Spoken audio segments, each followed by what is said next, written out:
अध्याय 1 पलायन। नाम भारत का साम्राज्य, निर्दयी राजकुमार का उदय। लेखक भारतीय चित्रकार। जोड़ बंद करे, रीसेट करे। नोएडा, उत्तर प्रदेश, भारत। तृतीय विश्व युद्ध छिड़ने के बाद 17वें वर्ष के 5वें महीने का एक चमकदार ठंडा दिन था।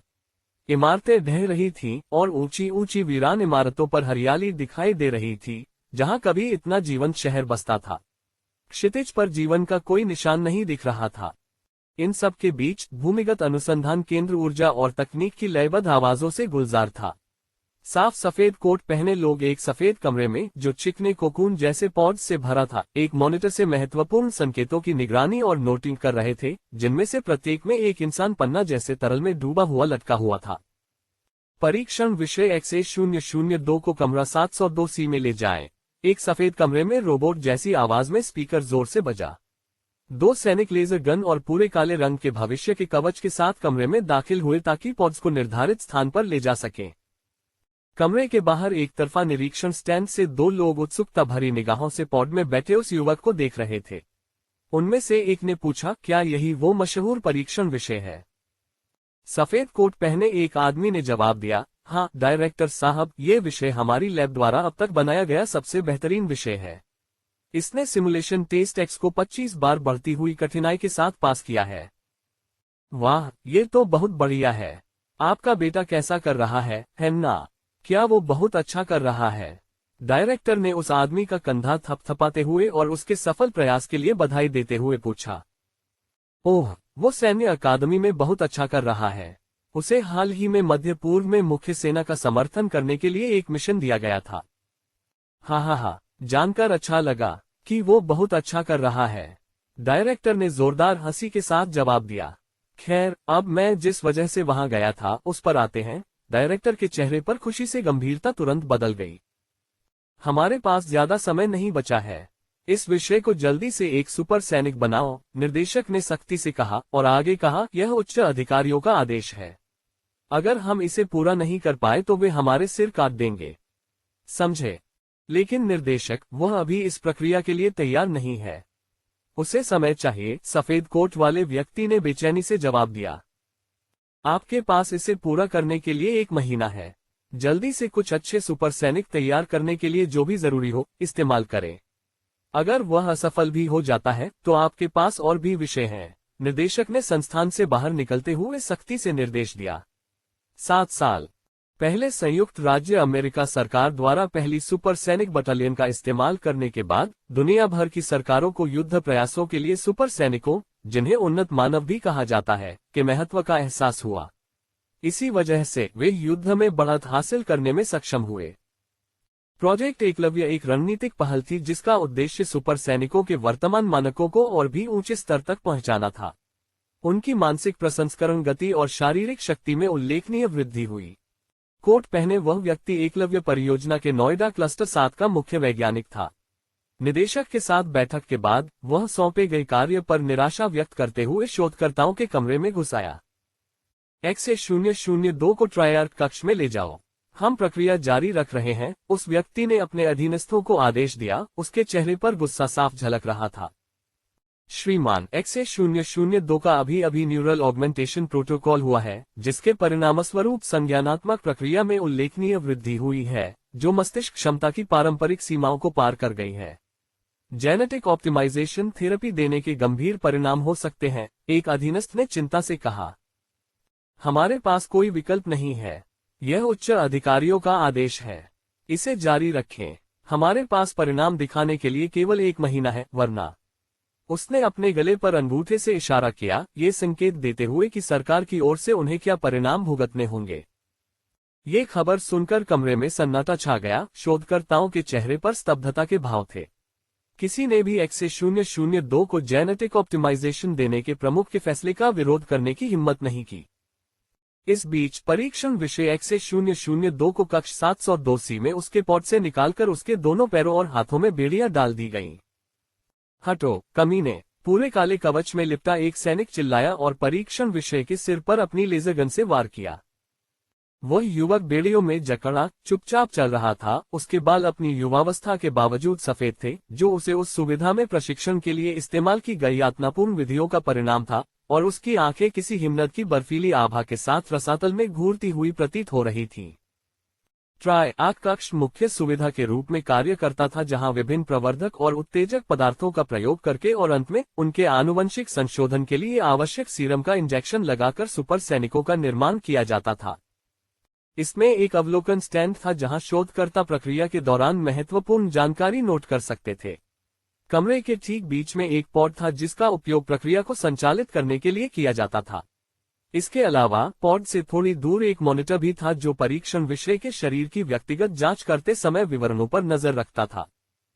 मुख्य वैज्ञानिक और उनके एक विश्वसनीय अधीनस्थ XA002 को दी जाने वाली खुराक के तरीकों पर चर्चा कर रहे थे। सामान्य खुराक ही उसे मार डालेगी प्रमुख, और वह हमारे देश में अब तक देखे गए सबसे बेहतरीन परीक्षणों में से एक है, अधीनस्थ ने कहा। हम इसमें कुछ नहीं कर सकते। अगर वह मर गया तो हम XA183 का इस्तेमाल करेंगे। हम अगले 2 महीनों तक कोई और खुराक नहीं दे सकते, इसलिए यही हमारा एकमात्र विकल्प है, प्रमुख ने तिरस्कार भरी नजरों से जवाब दिया। दरवाजा खुला और एक बेड़ियों से बंधा युवक कमरे के बीचों बीच पहुंचा, जहां उसे दवा देने के लिए एक चिकनी पॉड रखा गया था। सैनिकों की कड़ी निगरानी में प्रमुख दूर से देखते हुए युवक की बेड़ियां सावधानीपूर्वक हटाई गईं। व्यक्ति को पॉड में रखने के बाद जैसे ही दोनों व्यक्तियों ने प्रक्रिया शुरू की, सैनिक कमरे से बाहर चले गए। विषय को एनेस्थीसिया देना पूरा हुआ। मांसपेशियों और मस्तिष्क को बढ़ाने वाली दवाओं का इंजेक्शन लगाना पूरा हुआ। परीक्षण विषय को जेनेटिक म्यूटेशन सीरम का इंजेक्शन लगाना। तारांकन। अब इंतजार करते हैं, उम्मीद करते हैं कि हम कामयाब हों, मुख्य वैज्ञानिक ने प्रार्थना की। प्रक्रिया शुरू होने में कुछ मिनट बीत गए। उनके अधीनस्थ ने चिंता से प्रमुख को देखा और कहा, प्रमुख, महत्वपूर्ण संकेत तेजी से गिर रहे हैं। विषय अभी मौत के बहुत करीब है। विषय के लिए खतरा पाया गया। महत्वपूर्ण संकेत तेजी से गिर रहे हैं। सिस्टम स्पीकर रोबोट जैसी आवाज में जोर से बज उठे, जिससे विषय के लिए संभावित खतरे का संकेत मिला। धिक्कार है, यह विफल हो गया है ना? धिक्कार है, प्रमुख ने मेज पर मुक्का मारते हुए कहा। महत्वपूर्ण संकेत गिरते और स्थिर होते रहते हैं। क्या हो रहा है? एक तरफ हटो, मुझे देखने दो। यह क्या है? महत्वपूर्ण संकेत आवश्यक सीमा से काफी नीचे गिर रहे थे और तेजी से बढ़ रहे थे। प्रक्रिया अभी रोको, मशीन में कुछ खराबी है। त्रुटि, प्रक्रिया समाप्त नहीं की जा सकती। सैनिकों, अंदर आओ, हमें परीक्षण विषय को पॉड से जबरदस्ती बाहर निकालना होगा, प्रमुख ने अपने माइक्रोफोन पर उन सैनिकों से कहा जो परीक्षण विषय को यहां लाए थे। प्रमुख और उनके अधीनस्थ 2 सैनिकों के साथ विषय को पॉड से बाहर निकालने और स्थिति की जांच करने के लिए कमरे में दाखिल हुए। जैसे ही वे अंदर दाखिल हुए, एक रोबोट जैसी आवाज आई, प्रक्रिया पूरी हो गई है। पॉड खोला जा रहा है। तारांकन हिस। पॉड अचानक खुल गया और भारी मात्रा में धुआं निकलने लगा क्योंकि प्रक्रिया के बाद के उत्पाद ने पूरे कमरे को ढक लिया, जिससे वहां मौजूद सभी लोग अंधे हो गए। उपन्यासों के अध्याय जल्दी और उच्चतम गुणवत्ता में देखने के लिए गूगल पर novelfire.net वेबसाइट देखें।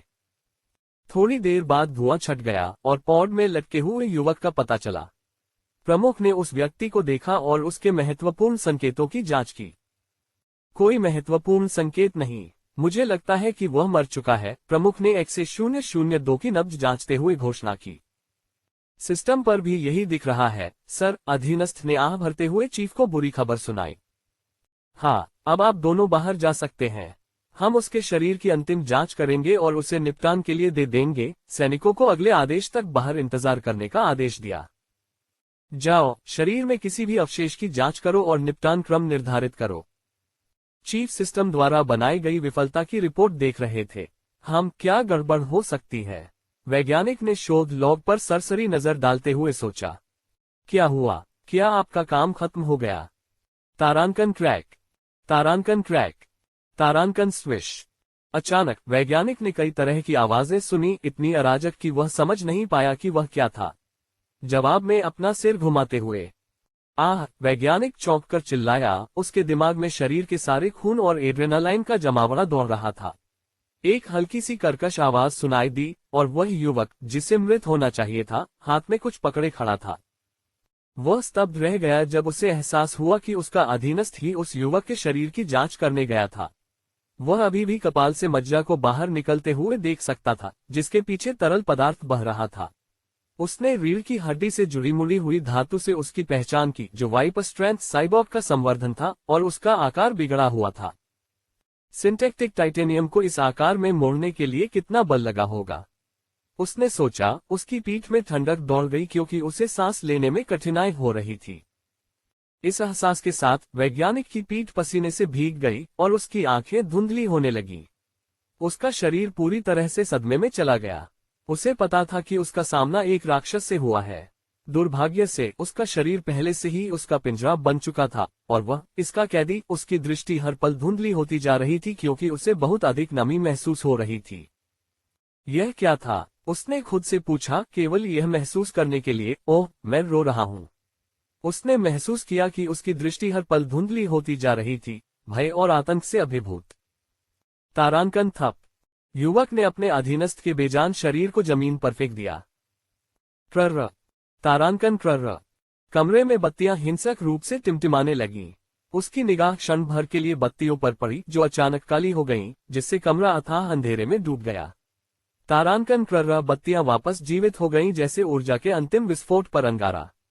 युवक, जो बहुत दूर खड़ा था, अचानक उसके सामने प्रकट हुआ। कोई जवाब न दे पाने के कारण उसका सिर 0.50 कैलिबर की गोली लगने से तरबूज की तरह फट गया और लाखों टुकड़ों में बिखर गया। खून और खोपड़ी के टुकड़े चारों ओर बिखर गए, कमरे की हवा में घुल मिल गए, जो अब खून के समंदर में डूबा हुआ था। वह युवक, जो इसी खून के समंदर में डुबकी लगा चुका था, ठंडी निगाहों से नीचे देख रहा था, कोई भाव नहीं दिखा रहा था।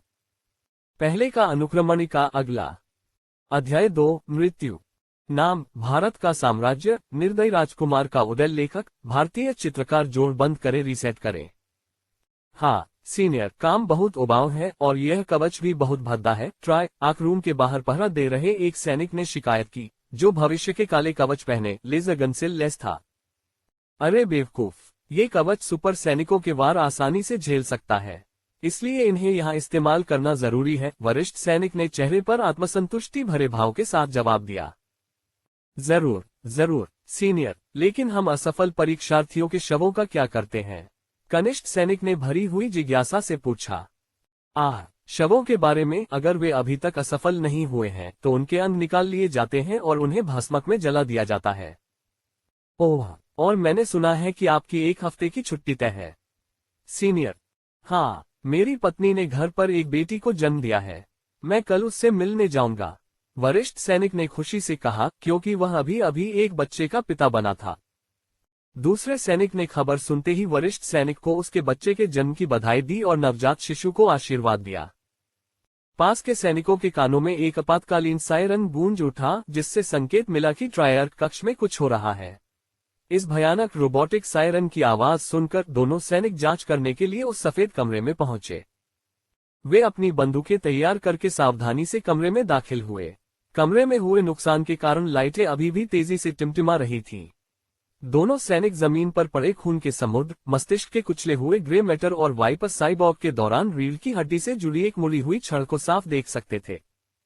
दोनों सैनिक इस भयावह और विभत्स दृश्य को देखकर सिहर उठे, लेकिन दुश्मन को देखने के लिए सतर्क रहे। लाइटें टिमटिमाई और फिर से घुप पर अंधेरा छा गया। अपने नाइट विशन गॉगल्स चालू करो, वरिष्ठ सैनिक ने आदेश दिया। कमरे में लगे सेल्फ हीलिंग तारों ने लाइट वापस लाने का काम शुरू कर दिया। जल्द ही लाइटें फिर से टिमटिमाने लगीं। जिस परीक्षण विषय को पोर्ट में होना चाहिए था, वह कहीं दिखाई नहीं दे रहा था और वैज्ञानिकों को एक विभत्स तरीके से मार दिया गया। उपन्यासों के अध्यायों को जल्दी और उच्चतम गुणवत्ता में प्राप्त करने के लिए गूगल पर etovelfire.net वेबसाइट देखें। परीक्षण विषय कहाँ है? आखिर क्या हो रहा है? वरिष्ठ सैनिक चिल्लाया, कमरे में चारों ओर सावधानी से देखते हुए, क्योंकि अब वह एक ऐसे राक्षस से निपट रहा था जो ऐसे कारनामे कर सकता था। वरिष्ठ, मुझे एक ट्रक। तारांकन ट्रैक। तारांकन बूम। वरिष्ठ की नजर उस जगह पर गई जहां से आवाज आ रही थी और उसने अपने सामने घटित हो रहे भयावह दृश्य को देखा, जहां उसके कनिष्ठ का ऊपरी शरीर गायब था। उसके निचले शरीर से फव्वारे की तरह खून बह रहा था। सफेद बालों वाला वह युवक, जो ऐसा लग रहा था जैसे उसने अपने कनिष्ठ के ऊपरी शरीर को किसी साथी से अलग कर दिया हो, उसने अपना पैर पीछे खींच लिया, जो अंगों के अवशेषों और खून से सना हुआ था। तारांकन धमाका। सिपाही का बेजान निचला शरीर जमीन पर गिर पड़ा। सिपाही ने जैसे ही इस स्थिति में खुद को संभालने की कोशिश की, सफेद बालों वाला युवक हाथ बढ़ाकर उसकी ओर दौड़ता हुआ दिखाई दिया। डर ने उसके शरीर को जकड़ लिया और उसने अपनी लेजर गन उस युवक पर तान दी, लेकिन वह बच निकला। सफेद बालों वाले युवक ने सिपाही का सिर पकड़कर इतनी जोर से जमीन पर पटका कि उसका दिमाग कीचड़ में बदल गया और बलगम जेली की तरह बाहर निकल आया। अच्छा, मैं अभी भी अपनी ताकत पर ठीक से नियंत्रण नहीं कर पा रहा हूँ, है ना? सफेद बालों वाले युवक ने अपने चेहरे पर फैले खून को पोंछते हुए शिकायत की। नोएडा क्लस्टर 7 नियंत्रण केंद्र। ट्रायर्क रूम से एक परीक्षण व्यक्ति के भाग जाने के बाद क्लस्टर 7 के सभी सेक्टरों को कमांडर कोड Z जारी किया गया था। एक सैनिक ने नोएडा क्लस्टर 7 गार्ड बल के कमांडर को सलामी देते हुए बताया, सेक्टर C को सील कर दो और देखते ही मार डालने का आदेश जारी करो। सभी को अतिरिक्त सावधानी बरतनी चाहिए। इस बार जो बच निकला है वो कोई साधारण परीक्षण विषय नहीं है, यह XA002 है, कमांडर ने गंभीर भाव से आदेश दिया। समझ गया कमांडर, और क्लस्टर की सभी इकाइयों को पहले ही आदेश जारी कर दिया गया है, सैनिक ने ऊंची आवाज में सूचना दी। डेल्टा डिवीजन की यूनिट 2 रिपोर्ट कर रही है, ट्रायर्क कक्ष खाली है, लक्ष्य नहीं मिला। नोएडा क्लस्टर 7 के मुख्य वैज्ञानिक सहित 4 हताहत हुए हैं। सेक्टर C8 के सभी कैमरे नष्ट कर दिए गए हैं। धिक्कार है, 4 इकाइयों को उस सेक्टर में भेजो, कमांडर ने चिंतित होकर आदेश दिया।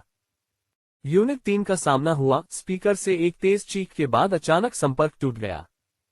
यूनिट 3, कृपया जवाब दें। सैनिक ने संपर्क स्थापित करने की बहुत कोशिश की, लेकिन खोई हुई इकाइयों से कोई प्रतिक्रिया नहीं मिली। यूनिट 2 रिपोर्ट कर रही है, लक्ष्य का सामना किया और उस पर सफलतापूर्वक ट्रैकर लगा दिया। हताहत एक सैनिक की रिपोर्ट बीच में ही रुक गई क्योंकि एक और यूनिट लक्ष्य के कहर का शिकार हो गई। अब तक 3 यूनिटें खो चुकी हैं। सर, ट्रैकर काम कर रहा है। लक्ष्य सेक्टर C8 के दक्षिणी सिरे की ओर बढ़ रहा है, अपने मॉनिटर पर मिनी मैप देख रहे सैनिक ने सूचना दी। सभी यूनिटों को लक्ष्य को घेरने का आदेश दें। जी हां कमांडर। एक सैनिक कमांडर को रिपोर्ट करने के लिए नियंत्रण कक्ष में दाखिल हुआ। Commander, unit 2 team leader report कर रहा है। यूनिट 1 रिपोर्ट कर रहा है, लक्ष्य मौके पर नहीं मिला, केवल एक शव मौजूद है। यूनिट 5 रिपोर्ट कर रहा है, यूनिट 1 और 6 से संपर्क हो गया, लक्ष्य मौके पर नहीं मिला। कमांडर हैरान था, क्या बकवास है? क्या यूनिट 2 ने यह नहीं कहा था कि उसने यूनिट के खत्म होने से पहले लक्ष्य पर ट्रैकर लगा दिया था? रुको, यूनिट 2। कमांडर की नजर पास ही यूनिट 2 का बैज लगाए पूरे कवच से लैस खड़े सैनिक पर पड़ी। उसकी आंखें कांप उठी, मानो उस कवच के पीछे छिपे उस दुष्ट प्राणी को देख रहा हो, जो मुस्कुरा रहा हो, मानो उसकी आत्मा को निचोड़ने को तैयार हो। अरे बदकिस्मती से तुम्हें इतनी जल्दी पता चल गया, बुड्ढे। XA002 ने सेक्टर C8 में मारे गए सैनिक का सिर का कपड़ा उतारते हुए कहा। कैसे? कमांडर ने धीमी आवाज में बुदबुदाया, कांपते हुए और उस भयानक राक्षस को घूरते हुए जो इस जीवन में उसका कत्ल करने वाला था। कुछ मिनट पहले पहरेदारों को मारने के बाद वह कमरे में खड़ा था, चारों ओर खून का समुंदर था।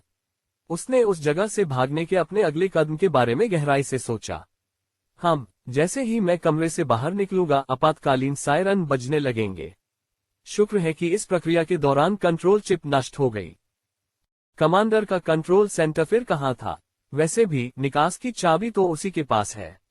सफेद बालों वाले उस युवक ने प्रशिक्षण के दौरान सुविधा के अलग अलग कमरों में वैज्ञानिकों के बीच सुनी बातचीत के अंशों के साथ क्लस्टर के लेआउट के छोटे छोटे टुकड़े और पैटर्न याद कर लिए थे और अपने मन में नियंत्रण केंद्र के स्थान का जोड़ तोड़ कर रहा था। तो ये सेक्टर ए है ना? वहां पहुंचना आसान नहीं होगा। मुझे एक योजना चाहिए।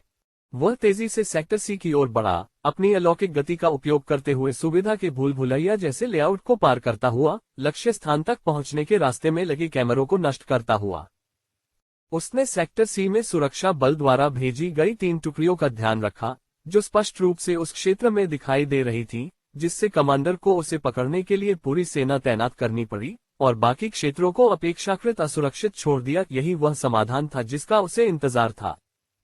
यूनिट 2 को मारने के बाद उसने ये गलत सूचना फैलाई कि उसके शरीर में एक ट्रैकर रखा गया है, लेकिन वास्तव में ट्रैकर मृत सैनिकों के सिर पर रखा गया था और क्षेत्र में हलचल का भ्रम पैदा करने के लिए एक सफाई रोबोट के ऊपर सेक्टर C के अंतिम छोर पर रखा गया था। उसने जल्दी से यूनिट 2 के सैनिक गियर में कपड़े पहने जिसे उसने मार डाला था और तेजी से सेक्टर ए के नियंत्रण केंद्र में अनुसंधान सुविधा के कमांडर की हत्या करने के लिए चला गया। नियंत्रण केंद्र पहुंचने के बाद एक नरसंहार शुरू हो गया। खून और आंतें दीवारों पर बिखरी हुई थीं, जिससे एक शांत लेकिन भयानक दृश्य बन गया जो अधिकांश कलाकृतियों को टक्कर देता था। सिर खून के उथले सागर में लुढ़क रहे थे, उनके चेहरे के भाव भय और आतंक से जम गए थे। XA002 ने मृत कमांडर के शरीर से क्रेडिट कार्ड जैसा एक चमकदार काला कार्ड उठाया। तो ये चाबी है, हो उसने सोचा, क्योंकि उसने नियंत्रण केंद्र में कार्यशील मॉनिटर पर मिनी मैप की जांच की। एक त्वरित जांच के बाद वह सेक्टर A-15 में निकास की ओर भागा। उन्होंने कार्ड की का उपयोग करके निकास द्वार खोला और संस्थान से बाहर निकल गए। जैसे ही वह सतह पर चढ़ा, उसने महसूस किया कि उसका दिल तेजी से धड़क रहा है, उसकी नब्ज तेजी से चल रही है और उसकी त्वचा पर ठंडा पसीना आ रहा है। क्या हो रहा है? क्या ये प्रक्रिया मेरे शरीर के लिए बहुत ज्यादा थी? डिंग, तारांकन। लिफ्ट सतह पर रुक गई और ढहती गगनचुंबी इमारतों और उगी हुई वनस्पतियों से भरे एक शांत क्षितिज की ओर खुल गई, जो वर्षों के परित्याग का प्रमाण था। ऐसा लग रहा था जैसे ईश्वर की छाया आकाश पर पड़ गई हो, जिसने वातावरण को अंधकार की छाया में ढक दिया हो। उसने लिफ्ट से बाहर निकलने की कोशिश की, लेकिन उसकी दृष्टि हर पल धुंधली होती जा रही थी, जिसका अर्थ था कि उसका समय सीमित था। सांस लेने के लिए संघर्ष करते हुए वह जमीन पर गिर पड़ा, अपनी इच्छाशक्ति के आखिरी जलते अंगारों का उपयोग करके खड़े होने की कोशिश कर रहा था। लगता है अब यही हद है। कितने अफसोस की बात है, युवक ने अपनी आखिरी सांस लेते हुए बुदबुदाया, कभी सच्ची आजादी का अनुभव नहीं किया। उसकी मृत्यु हो गई। पहले का अनुक्रमण का अगला। अध्याय 3, भाग्यपूर्ण मुलाकात। नाम, भारत का साम्राज्य, निर्दयी राजकुमार का उदय। लेखक, भारतीय चित्रकार। जोड़ बंद करे, रीसेट करे। युवक को लगा जैसे अंधेरे ने उसे अपने आगोश में ले लिया हो। उसे लगा जैसे वह धीरे धीरे किसी अथाह खाई में गिर रहा है। उसका शरीर रेत के घर की तरह ढह रहा है और सुबह के सपने की तरह धीरे धीरे लुप्त हो रहा है।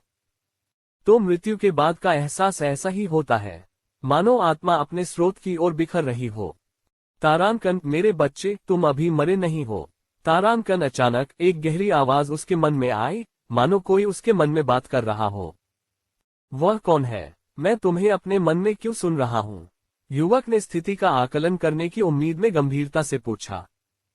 तारांकन, मैं वही हूँ जिसे तुम इंसान, ईश्वर कहते हो। तारांकन आवाज ने शांत और गहरे स्वर में समझाया। तुम्हारा क्या मतलब है? मैं अभी मरा नहीं हूँ, युवक ने आश्चर्य से कहा। आवाज ने विस्तार से बताना शुरू किया कि युवक तकनीकी रूप से अभी तक मरा क्यों नहीं है। आवाज ने समझाया कि वह अभी अनंत विश्राम की जगह पर है, क्योंकि ईश्वर ने उसकी आत्मा को बुला लिया है। तो उसकी अभी तक मृत्यु नहीं हुई थी, क्योंकि उसकी आत्मा अभी भी अक्षुण्ण थी। दुर्भाग्य से उसका भौतिक शरीर उस सुविधा में नशीली दवाओं के ओवरडोज के कारण हुए दिल के दौरे के कारण नष्ट हो गया था। तो मुझे लगता है कि मुझे मेरे पापों का दंड मिल रहा है, क्योंकि मैंने बहुत से लोगों की हत्या की है, उस युवक ने पूछा। तारांकन, ये तुम्हारे मरने के बाद होगा। तुम निश्चित रूप से लंबे समय तक नर्क में सड़ोगे। तारांकन, उस पर एक आवाज हंसी। हाँ, जरूर जरूर। तो मैं यहाँ क्यों हूँ? आवाज कुछ देर के लिए शांत हो गई।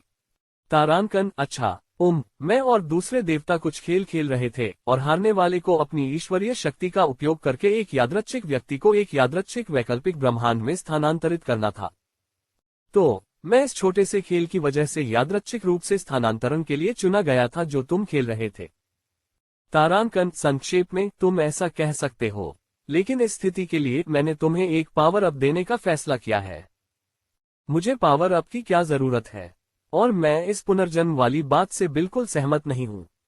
तारांकन, हो, तो तुम इसे स्वीकार करते हो क्या? क्या तुम एक उपन्यास के सर्वशक्तिमान मुख्य पात्र की तरह एक सिस्टम के साथ नहीं बनना चाहते और एक हरम के साथ दुनिया पर राज नहीं करना चाहते? तारांकन, क्यों? इस बकवास को करने का कोई कारण नहीं है। मुझे सीधे नर्क में फेंक दो। तारांकन, उस बारे में मैंने तुम्हें बुलाने के लिए अपनी लगभग सारी शक्ति लगा दी है, इसलिए मैं तुम्हें नर्क नहीं भेज सकता। मेरे पास बस इतनी शक्ति बची है कि मैं तुम्हें नए शरीर से जोड़ सकूं। मुझे तुम्हारे लिए ऐसा करने का एक कारण बताओ। तारांकन, हरम। तारांकन, तारांकन, सिस्टम पावर। तारांकन, क्या यह आदमी सच में भगवान है?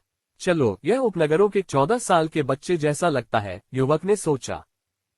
तारांकन, कितना असभ्य, मेरे जैसे दिव्य प्राणी से ऐसा कहना। तारांकन, तुम यहाँ मेरे विचारों पर अवैध रूप से नजर रख रहे हो। क्या ईश्वर की कानून की किताबों में निजता के अधिकार का कोई कानून नहीं है? ईश्वर ने समझाया कि उसे यह प्रस्ताव स्वीकार कर लेना चाहिए और एक यादृच्छिक ब्रह्मांड में एक यादृच्छिक व्यक्ति के रूप में जन्म लेना चाहिए। यादृच्छिक वैकल्पिक दुनिया का निर्धारण लॉटरी द्वारा किया जाता है, और वह भी आपकी मातृभूमि भारत ही होगी। अगर मैं जन्म नहीं लेना चाहता तो क्या होगा? तारांकन, अच्छा, फिर तुम्हें यहाँ 100 साल और इंतजार करना होगा जब तक मेरी शक्तियां पुनः चार्ज न हो जाए, ताकि मैं तुम्हें नर्क भेज सकूं। हाँ, तो मैं फंस गया। अच्छा, युवक इस खबर पर अपने चेहरे पर थप्पड़ मारना चाहता था, लेकिन वह ऐसा नहीं कर सका क्योंकि उसके पास ऐसा करने के लिए भौतिक शरीर नहीं था। मेरे पास जन्म लेने के अलावा कोई विकल्प नहीं है। मैं निश्चित रूप से 100 साल बेकार नहीं गंवाना चाहता। तारांकन, अच्छा विकल्प। अब पावर अप के बारे में। किसी पावर अप की जरूरत नहीं है।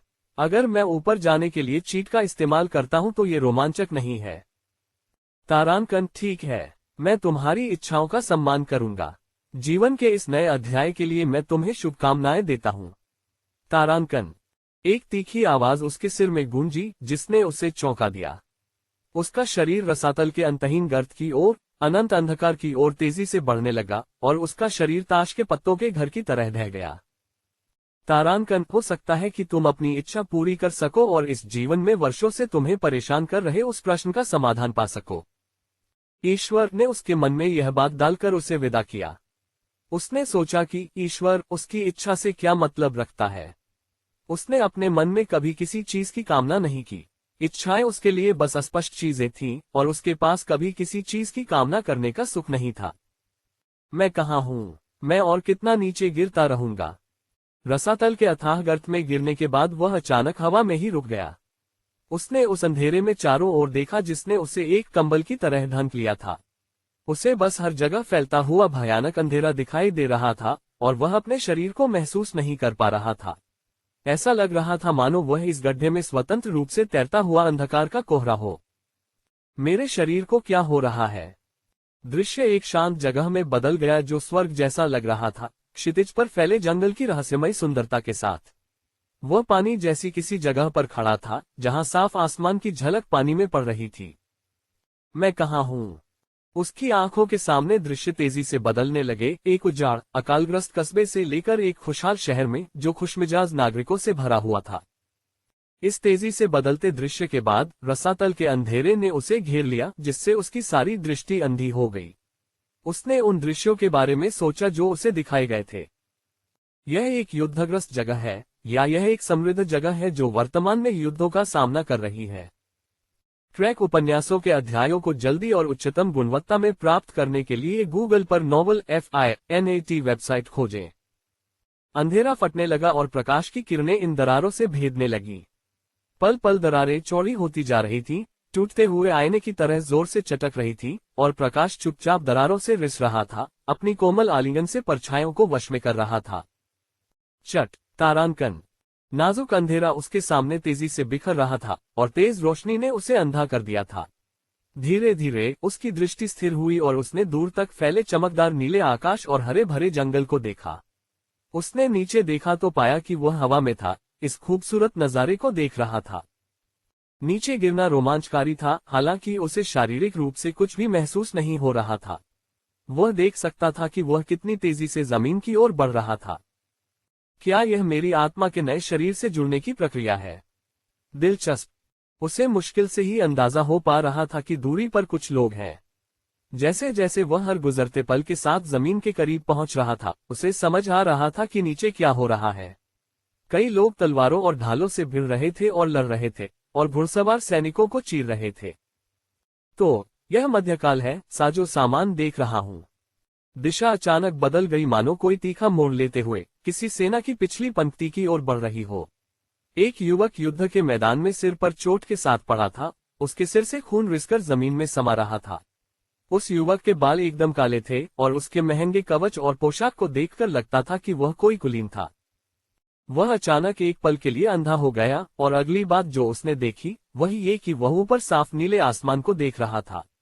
अपने शरीर से अलग होने के बाद उसे आखिरकार भौतिकता का एहसास हुआ और उसके सिर का घाव ठीक हो गया था, उसके माथे पर सूखा खून रह गया था।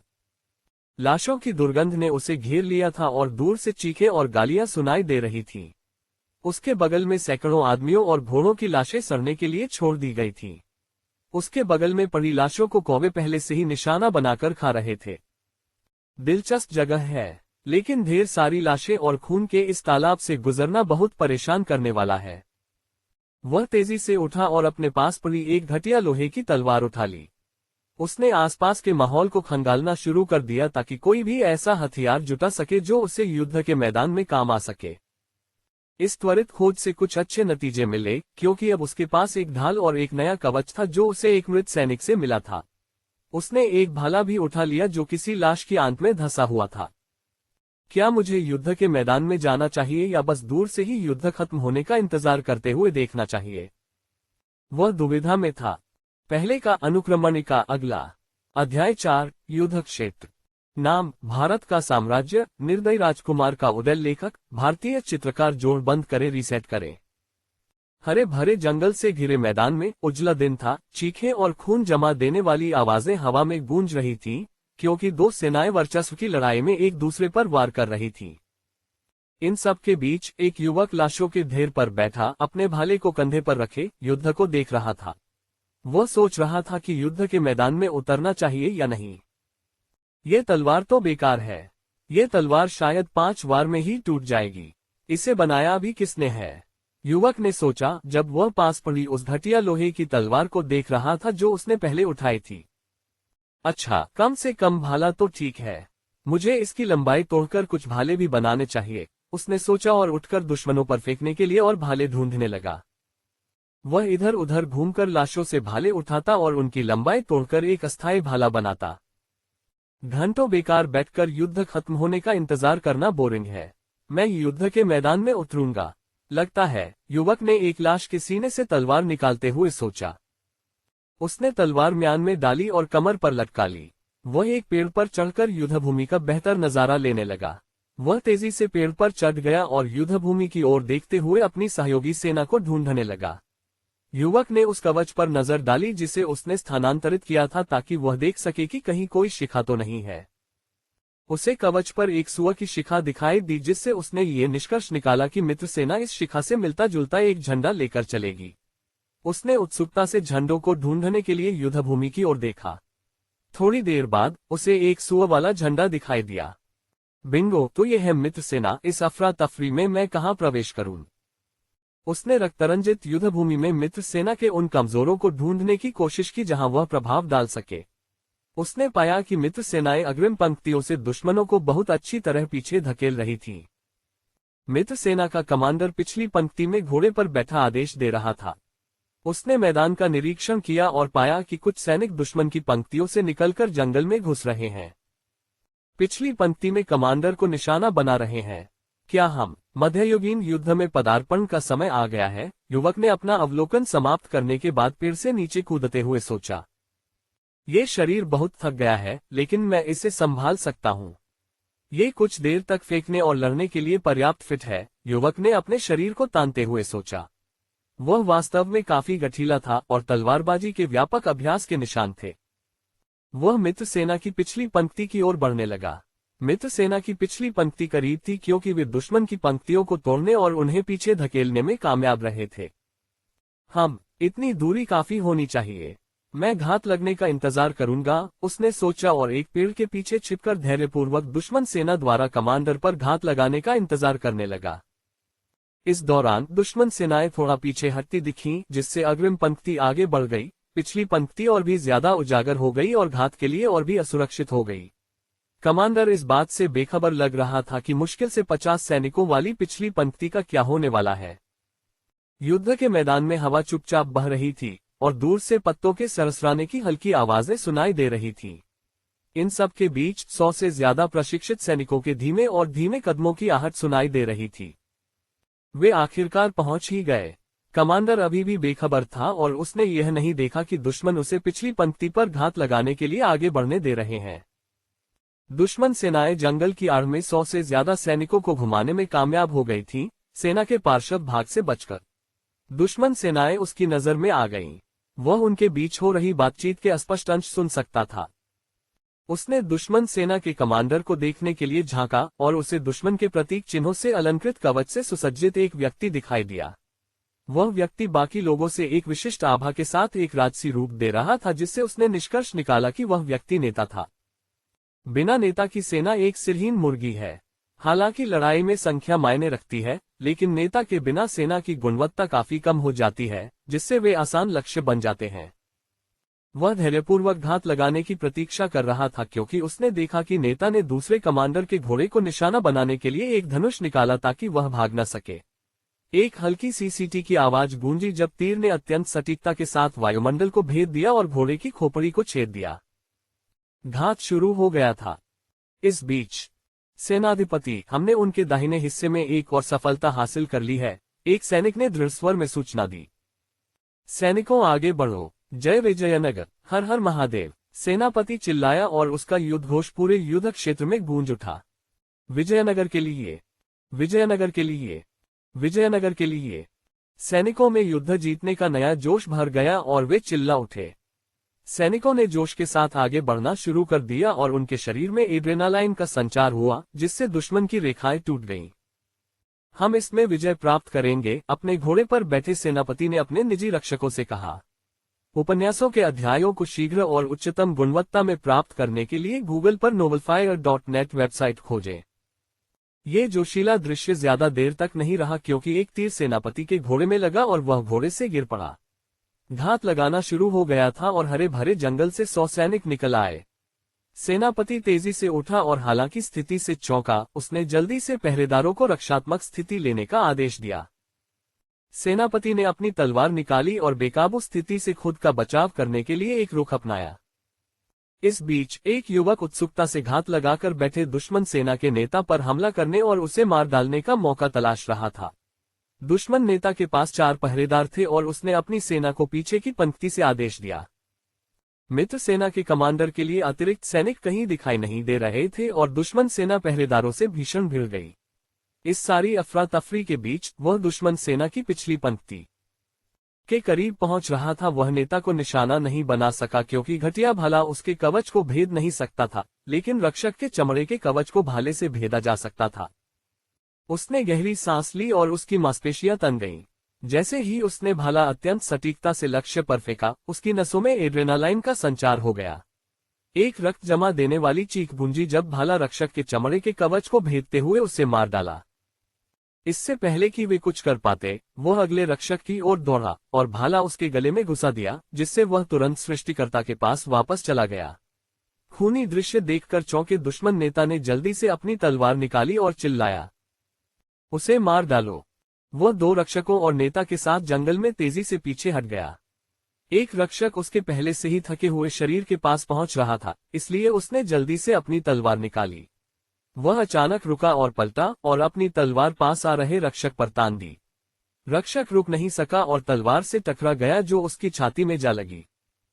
उसने अपनी तलवार निकालकर लाश को दूसरे पहरेदार पर फेंका। ये सुनकर दूसरा पहरेदार अचंभित रह गया। उसने अपना भाला उठाया और दूसरे पहरेदार पर फेंक दिया, जो उसके चेहरे को बहुत करीब से भेद गया। तुम कौन हो? तलवार निकाले हुए लड़ने के लिए तैयार, सरदार ने पूछा।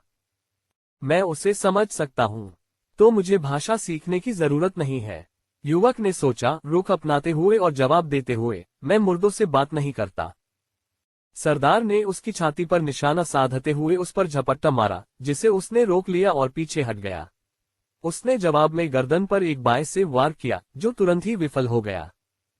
वे लड़ते रहे, हर टक्कर के साथ चिंगारियां निकलती रहीं और जंगल में लोहे के टकराने की आवाजें गूंजती रहीं। शरीर पहले से ही थका हुआ था और पुनर्जन्म के कारण पतन के कगार पर था। ये लड़ाई उस युवक के लिए रोमांचक थी, क्योंकि उसने लंबे समय के बाद खुद को एक असुविधाजनक स्थिति में डाल दिया था। तुम थके हुए लग रहे हो, हा हा हा। अल्लाह के करम से मैं तुम्हें जहन्नुम भेजूंगा, काफिर, नेता चिल्लाया। कष्टप्रद चिल्लाना बंद करो और आओ, युवक ने दुश्मन की घात लगाने वाली सेना के नेता को चिढ़ाते हुए कहा। नेता ने एक बार फिर अपनी तलवार उसके कंधे पर निशाना साधते हुए तान दी। उसने बचने के लिए जल्दी से अपनी बगल घुमाई, नेता के घुटने के अंदरूनी हिस्से पर एक जोरदार लात मारी, उसे बाहर की ओर मोड़ दिया, जिससे घुटने का जोड़ टूट गया। उसने गिरे हुए नेता की ओर देखा और कहा, मैं और मजा लेना चाहता था, लेकिन हालात ने। इंशाल, दुश्मन के आखिरी शब्द बीच में ही कट गए जब उसने अपनी तलवार उसके मुंह में घुसेड़ दी, जिससे वह तुरंत मर गया। यह आदमी तो भौंकना बंद ही नहीं करेगा, भगवान के लिए, युवक चिल्लाया और एक ही वार में उसका सिर काट दिया। अब अंतिम दृश्य, उसने सोचा और कटे हुए सिर को बालों से पकड़कर युद्धभूमि की ओर चल दिया। पहले का अनुक्रमण का अगला अध्याय 5 परिणाम। नाम भारत का साम्राज्य, निर्दयी राजकुमार का उदय। लेखक भारतीय चित्रकार। जोड़ बंद करे, रीसेट करें। दिन की शुरुआत तेज धूप के साथ हुई, जिसने हरे भरे जंगल पर एक गर्म आभा बिखेर दी। हल्की हवा में पत्ते हल्के से सरसरा रहे थे और आसमान साफ चमकीला नीला था। हालांकि जैसे जैसे घंटे बीतते गए, मौसम बदलता गया। धीरे धीरे काले बादल घिर आए, जिससे परिदृश्य पर अशुभ साया छाने लगा। कभी हल्की हवा चलने वाली तेज हवा में बदल गई, जिससे पेड़ों की शाखाएं जोर से हिलने लगीं। काले बादलों ने दिन के उजाले को निगल लिया, युद्ध क्षेत्र को एक सूक्ष्म रेंगते हुए अंधेरे में ढक दिया। सैनिकों, रक्षात्मक स्थिति में आ जाओ, सेनापति चिल्लाया और अपने सैनिकों को आने वाले दुश्मन से बचाव के लिए एक फलांक्स जैसी संरचना बनाने का आदेश दिया। चौंके हुए सैनिकों ने जल्दी से खुद को संभाला और अपने सेनापति को केंद्र में रखकर अपनी स्थिति में आ गए। घात लगाते ही भीषण झड़पें शुरू हो गईं और दुश्मनों ने गार्ड की ढाल की दीवार पर हमला कर दिया। तारांकन झड़प, तारांकन झड़प। उनके पास बहुत ज्यादा सैनिक हैं, सेनाधिपति कमांडर। ढाल की दीवार से एक गार्ड ने सूचना दी। धिक्कार है, हमें अतिरिक्त सैनिकों की जरूरत है और अग्रिम पंक्ति बहुत आगे बढ़ गई है, सेनापति ने जवाब दिया। सेनाधिपति, सेना को आपकी जरूरत है, हम उन्हें रोककर आपको भागने देंगे, एक चिंतित सैनिक ने कहा। सेनापति ने अपनी अक्षमता और घात लगाकर हमले की तैयारी न करने के लिए खुद को कोसा। हर पल स्थिति और भी भयावह होती जा रही थी, क्योंकि सैनिक एक एक करके दुश्मन के हमले में मारे जा रहे थे। दुश्मन की संख्या ज्यादा होने के कारण उन्हें पीछे धकेला जा रहा था। युद्ध जारी रहा और दोनों पक्षों में हताहतों की संख्या बढ़ती गई। दुश्मन की संख्या आधी रह गई थी, जबकि सैनिकों ने लगभग 20 सैनिक खो दिए थे। रक्षक बल की मजबूत रक्षा का सामना करने के बाद दुश्मन ने तुरंत अपनी रणनीति बदली। अपनी संख्या ज्यादा होने के कारण वे कमजोर पक्ष को अपेक्षाकृत आसानी से भेद गए। सेनापति ने अपनी संरचना को समायोजित करने का प्रयास किया, लेकिन उनकी कम होती संख्या के कारण हमले के खिलाफ उचित बचाव करना असंभव हो गया। मामले को अपने हाथों में लेते हुए सेनापति ने शेर की तरह अपने शिकार का पीछा करते हुए युद्ध में प्रवेश किया। तारांकन स्विश, तारांकन स्विश। शक्तिशाली प्रहारों से उसने 3 दुश्मन सैनिकों को तेजी से ढेर कर दिया और उन्हें एक के बाद एक कई टुकड़ों में काट डाला। तारांकन धप, इधर आओ कायरो, कमांडर चिल्लाया। एड्रेनालाइन से प्रेरित होकर उसने अपना कहर जारी रखा, 3 और दुश्मनों को ढेर कर दिया और उनके लाल खून में नहाया। हालांकि उसकी यह गति ज्यादा देर तक नहीं टिक पाई, क्योंकि उसके पेट में एक चाकू लग गया। तड़पते हुए जमीन पर गिरते हुए घायल नेता की रक्षा कर रहे पहरेदारों ने उसकी जान लेने की कोशिशों को नाकाम कर दिया। उनकी संख्या कम होती जा रही थी और थकान बढ़ती जा रही थी। अपने खून से लथपथ पेट को पकड़े हुए अपने पहरेदारों को हारते हुए देखकर कमांडर पर आसन विनाश का सा आभास छा गया। ओह शिवा, क्या यही मेरी यात्रा का अंत है? सेनापति ने सोचा, युद्ध को गंभीर दृष्टि से देख रहा था। पिछली पंक्ति पर हमला हो रहा है, एक दुश्मन सैनिक चिल्लाया और युद्ध के मैदान में सभी को सतर्क कर दिया। मजबूत सेना, सेनापति ने कहा। उसकी आंखों में आशा की एक किरण चमक रही थी। राजकुमार आ गया है, एक पहरेदार ने राहत की सांस ली। राजकुमार जीवित है, सेनापति बुदबुदाया और उसके दिल में अविश्वास उमड़ पड़ा और वह पुष्टि करने के लिए दौड़ा। ये कैसे संभव है? राजकुमार निश्चित रूप से युद्ध के दौरान मर गया। सेनापति ने राजकुमार को लड़ते हुए देखकर अविश्वास से बुदबुदाया। वह मरा नहीं।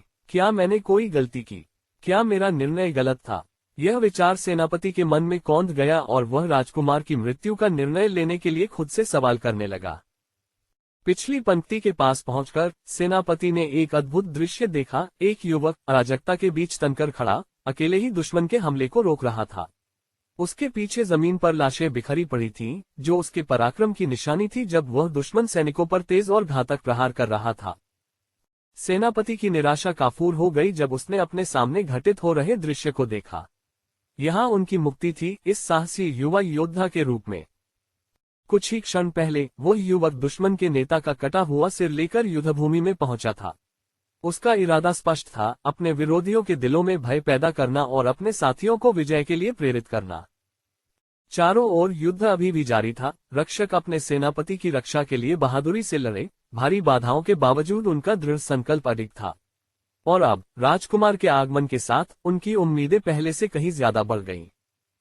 अपनी तलवार म्यान से निकालकर उसने उसे सीधे पीछे की पंक्ति में खड़े एक और अनजान सैनिक के सीने में भोंक दिया। जैसे ही सैनिक अपनी अंतिम सांस ले रहा था, हवा में चीखें गूंज उठी। बिना किसी हिचकिचाहट के वह तेजी से एक और चौंके हुए सैनिक पर टूट पड़ा और एक शक्तिशाली ऊपरी वार से उसका चेहरा 2 टुकड़ों में चीर दिया। मांस उड़ गया, जिससे उसका खुला हुआ मस्तिष्क दिखाई देने लगा और खून और तरल पदार्थ एक धार की तरह बहने लगे। तुम कौन हो? एक दुश्मन सैनिक चिल्लाया, उसकी आवाज भय और भ्रम से भरी हुई थी। क्या इससे कोई फर्क पड़ता है?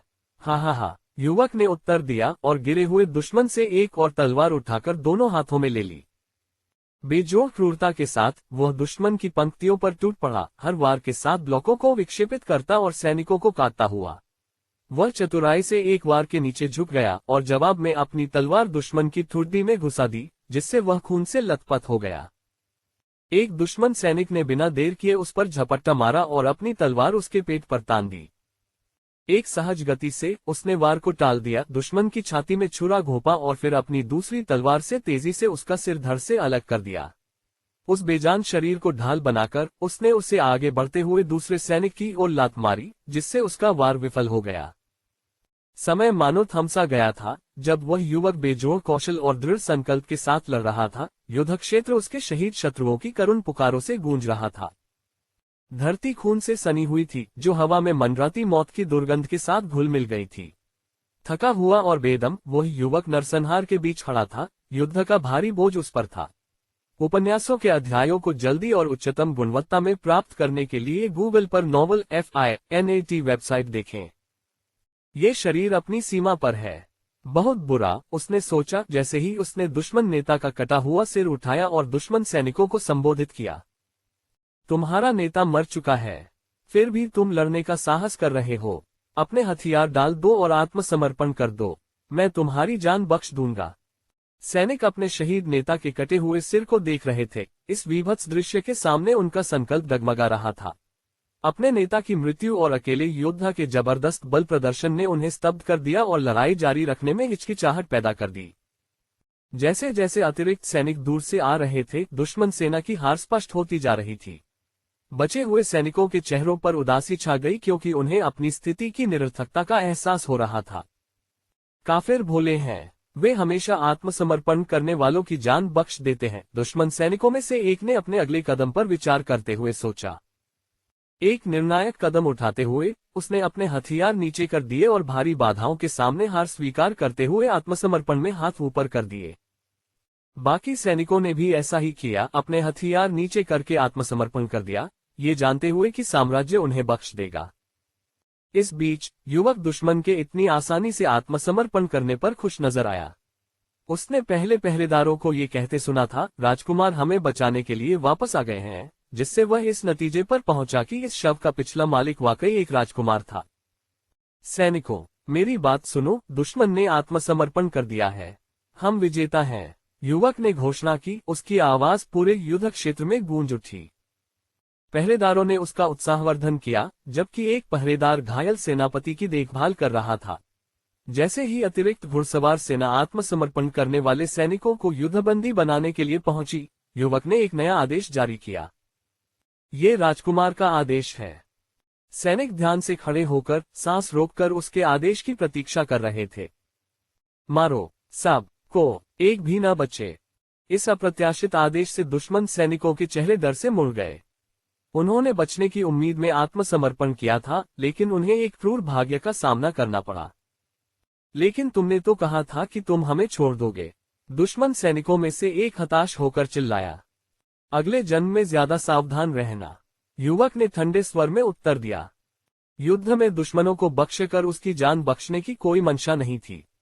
आगे चलकर यह उसके लिए जानलेवा साबित हो सकता था। तलवारें लहराते हुए घुड़सवार सेना निहत्थे दुश्मन सैनिकों पर टूट पड़ी और उन्हें बेरहमी से घायल कर दिया। दुश्मनों की पीड़ा भरी चीखें युद्धक्षेत्र में गूंज रही थीं, जो युवक के कानों में एक गंभीर स्वर की तरह गूंज रही थीं, जबकि उसका अपना शरीर ढहने के कगार पर था। वह होश में आने की कोशिश कर रहा था, युद्ध के अंत का गवाह बनने के लिए दृढ़ था, क्योंकि उसके आसपास की दुनिया तेजी से धुंधली होती जा रही थी। दूर से उसे कई आकृतियां दिखाई दी, लेकिन उसकी दृष्टि तेजी से धुंधली होती जा रही थी। घुड़सवार सेना के एक ही हमले में अतिरिक्त सैनिकों ने बचे हुए दुश्मनों को ढेर कर दिया और उनकी जीत सुनिश्चित हो गई। हम तो बस यही अंत है, युवक ने सोचा। जैसे ही उसकी आंखें धुंधली हुई और अंधेरा छा गया, वह रक्त से लथपथ युद्धभूमि में गिर पड़ा। ये क्षण साम्राज्य के इतिहास में एक महत्वपूर्ण घटना थी। विजयनगर साम्राज्य द्वारा बीदर में बहमनी सल्तनत की पराजय। गुलबर्गा के युद्ध की असफलता एक महत्वपूर्ण कारक थी, क्योंकि इसने साम्राज्य के बीदर की ओर बढ़ने का मार्ग प्रशस्त किया। युद्ध का रुख एक व्यक्ति के वीरतापूर्ण कार्यों के कारण बदल गया, जिसने अकेले ही सल्तनत के घात को विफल कर दिया और घात लगाने वाले दल के नेता सहित 21 बहमनी सैनिकों को मार गिराया। वह व्यक्ति कोई और नहीं, बल्कि विजयनगर साम्राज्य के सबसे युवा राजकुमार हर्षदेव राय थे। पहले का अनुक्रमणिका अगला। अध्याय 6 बेसिक कैंप। नाम भारत का साम्राज्य, निर्दयी राजकुमार का उदय। लेखक भारतीय चित्रकार। जोड़ बंद करे, रीसेट करें। गर्मियों की तेज धूप पूरे इलाके में छा गई थी। झुलसाने वाली गर्मी में सूखे पत्ते सरसरा रहे थे और सिकाडा की आवाजें गूंज रही थीं। सैनिक अपने माथे से पसीना पोंछ रहे थे, भीषण गर्मी से बेचैनी से कराह रहे थे। इस बीच कमांडर के शिविर में गुलबर्गा में साम्राज्य की सेनाओं का नेतृत्व करने वाले 3 कमांडरों के बीच गर्मागर्म बहस छिड़ गई। राजकुमार की हालत अभी कैसी है? कमांडर वेंकट रेड्डी, जो 40 के दशक के अंत में एक लंबे कद के व्यक्ति थे, ने पूछा, जिनके काले बालों में सफेद धारियां थीं। उनके क्लीन शेव चेहरे पर उभरी हुई मूंछें थीं। बहुत अच्छी बात नहीं, वह 5 दिनों से नहीं जागे हैं। राजकुमार जिंदा हैं, कमांडर हरिहरन ने घबराहट से जवाब दिया। उनके लंबे गहरे भूरे बाल एक उलझे हुए जूड़े में बंधे थे और अधेड़ उम्र के उस व्यक्ति की आंखों के नीचे कई दिनों की नींद की कमी के कारण काले घेरे थे। कम से कम वह मरा तो नहीं है। क्या ये सच है कि राजकुमार ने आपको उस घात से बचाया था, भाई हरि? छोटे काले बालों वाले एक हटे कट्टे जवान कमांडर भास्कर शेट्टी ने पूछा। उसकी आंखें पन्ने जैसी थीं और उसके हाथों और चेहरे पर किसी अनुभवी योद्धा के जख्म के निशान थे। हाँ, मैं तुम्हें 1 से ज्यादा बार बता चुका हूँ। सबसे छोटे राजकुमार ने अकेले ही 20 से ज्यादा लोगों को मारकर मेरी जान बचाई। हरिहरन ने अपनी सीट पर बेचैनी से जवाब दिया। मुझे अभी भी यकीन नहीं हो रहा कि राजकुमार ने तुम्हें बचा लिया। सबसे छोटा अपने सौतेले भाइयों जितना प्रतिभाशाली नहीं था कि ऐसा करतब दिखा सके। क्या तुम सहमत नहीं हो, भाई वेंकट? मैंने पहरेदारों से बात की है। ये सच है। महामहिम हर्ष ने दुश्मन की घात लगाने वाली सेना के नेता का सिर काट दिया था और अकेले ही 20 से ज्यादा सैनिकों को मार गिराया था, वेंकट ने गंभीर भाव से उत्तर दिया। लेकिन हरिहरन, तुम्हें आदिल खान को जानते हुए ज्यादा सावधान रहना चाहिए था। वह गंदी चालें चलने ही वाला था। तुमने अपनी सेना को पीछे की पंक्ति में क्यों नहीं रखा और तुम ये कैसे भूल गए कि उसने तुम्हारी सेना को आगे बढ़कर घात लगाने दिया? वेंकट ने हरिहरन को सख्ती से डांटा। हरिहरन का सिर शर्म से झुक गया, क्योंकि युद्ध के दौरान उसकी गलत गणना के कारण उसके वरिष्ठ ने उसे फटकार लगाई थी, जिसके कारण कई जाने गईं और लगभग हार ही हुई थी। भाई वेंकट, भाई हरि को डांटने की कोई जरूरत नहीं है। वह युद्ध के मैदान में अपनी गलतियों से अच्छी तरह वाकिफ है, भास्कर ने स्थिति को संभालने की कोशिश करते हुए कहा। हमारे अगले आदेश क्या हैं? क्या हम बीदर में मुख्य सेना में शामिल हो रहे हैं? भास्कर ने उत्सुकता से वेंकट से, जो गुलबर्गा बेस कैंप में सबसे वरिष्ठ कमांडर थे, एक सवाल पूछा। नहीं, हम मुख्य सेना में शामिल नहीं होंगे। मुख्य सेना का नेतृत्व स्वयं महामहिम करेंगे। उन्होंने हमें बीदर में युद्ध समाप्त होने तक गुलबर्गा में ही रहने का आदेश दिया है, वेंकट रेड्डी ने घोषणा की।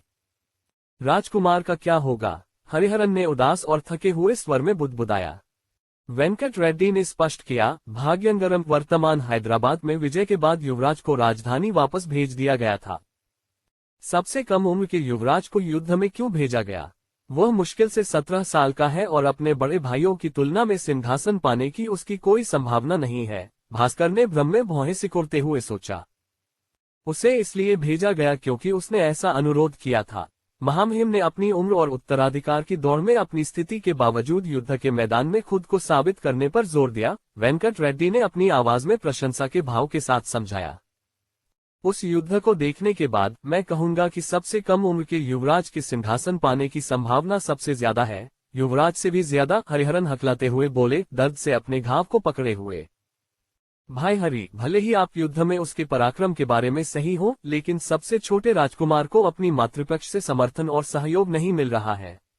सिर्फ ताकत ही राजगद्दी पाने का सबसे बड़ा मौका नहीं दिला सकती। भास्कर ने राजनीतिक प्रभाव की जटिलताओं पर जोर देते हुए जोर दिया।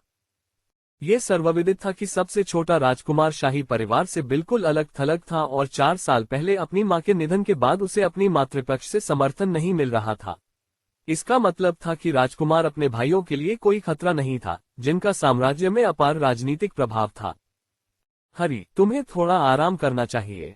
युद्ध के बाद से तुम्हें कोई आराम नहीं मिला। अपना चेहरा देखो, वेंकट रेड्डी ने अपनी सीट से उठते हुए आह्वान। हरिहरन चुप रहा, उसके चेहरे पर गंभीर भाव थे जब उसने चारों ओर देखा।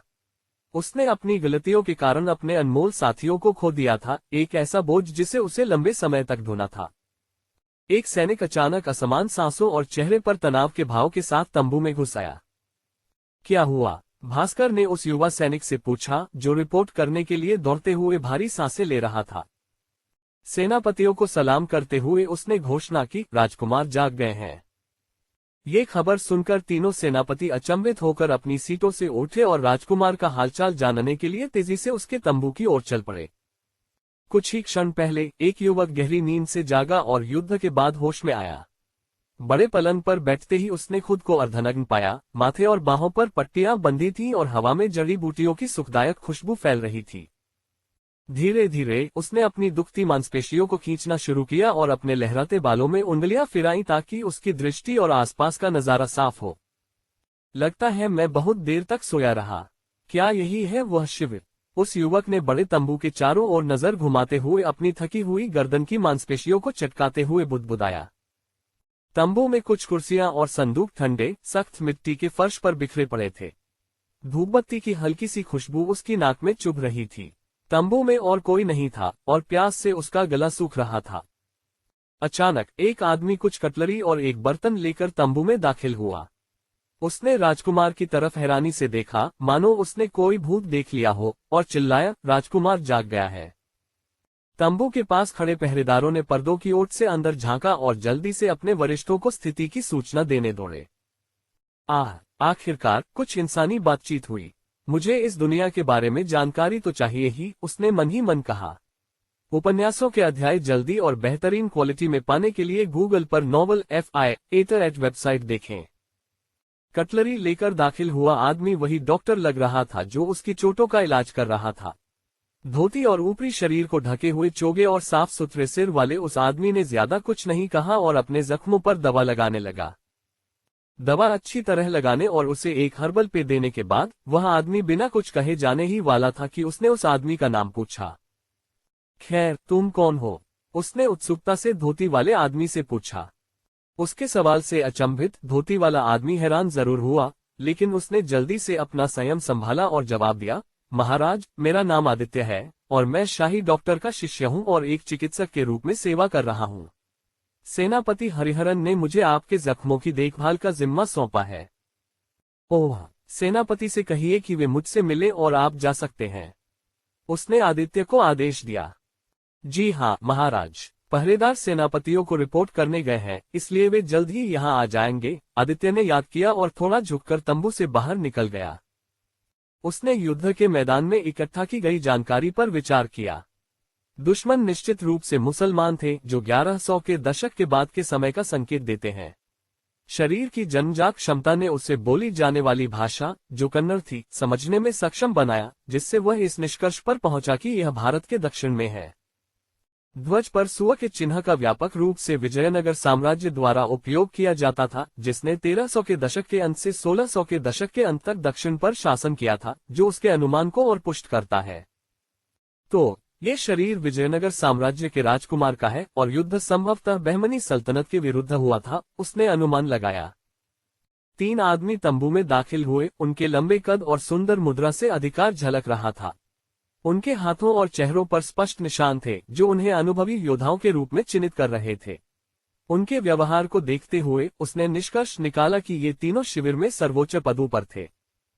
वे धैर्यपूर्वक उसके सामने खड़े रहे, उसके शब्दों की प्रतीक्षा करते रहे, जबकि वह चुपचाप उन्हें ध्यान से देख रहा था। तुम सब बैठ क्यों नहीं जाते? उसने तंबू के चारों ओर बिखरी कुर्सियों की ओर इशारा करते हुए जोर दिया। अपनी ठुड्डी पर हंसी मजाक करते हुए वह तीनों को अपने सामने बैठने के लिए दौड़ते हुए देखता रहा। तुम्हारे नाम क्या हैं? उसने शांत और संयमित स्वर में पूछा। इस पूछताछ से हैरान और थोड़ा अचंभित उनमें से सबसे उम्रदराज व्यक्ति वेंकट रेड्डी आगे बढ़े और अधिकारपूर्वक बोले, महाराज, मैं वेंकट रेड्डी हूँ, गुलबर्गा कैंप का वरिष्ठ कमांडर।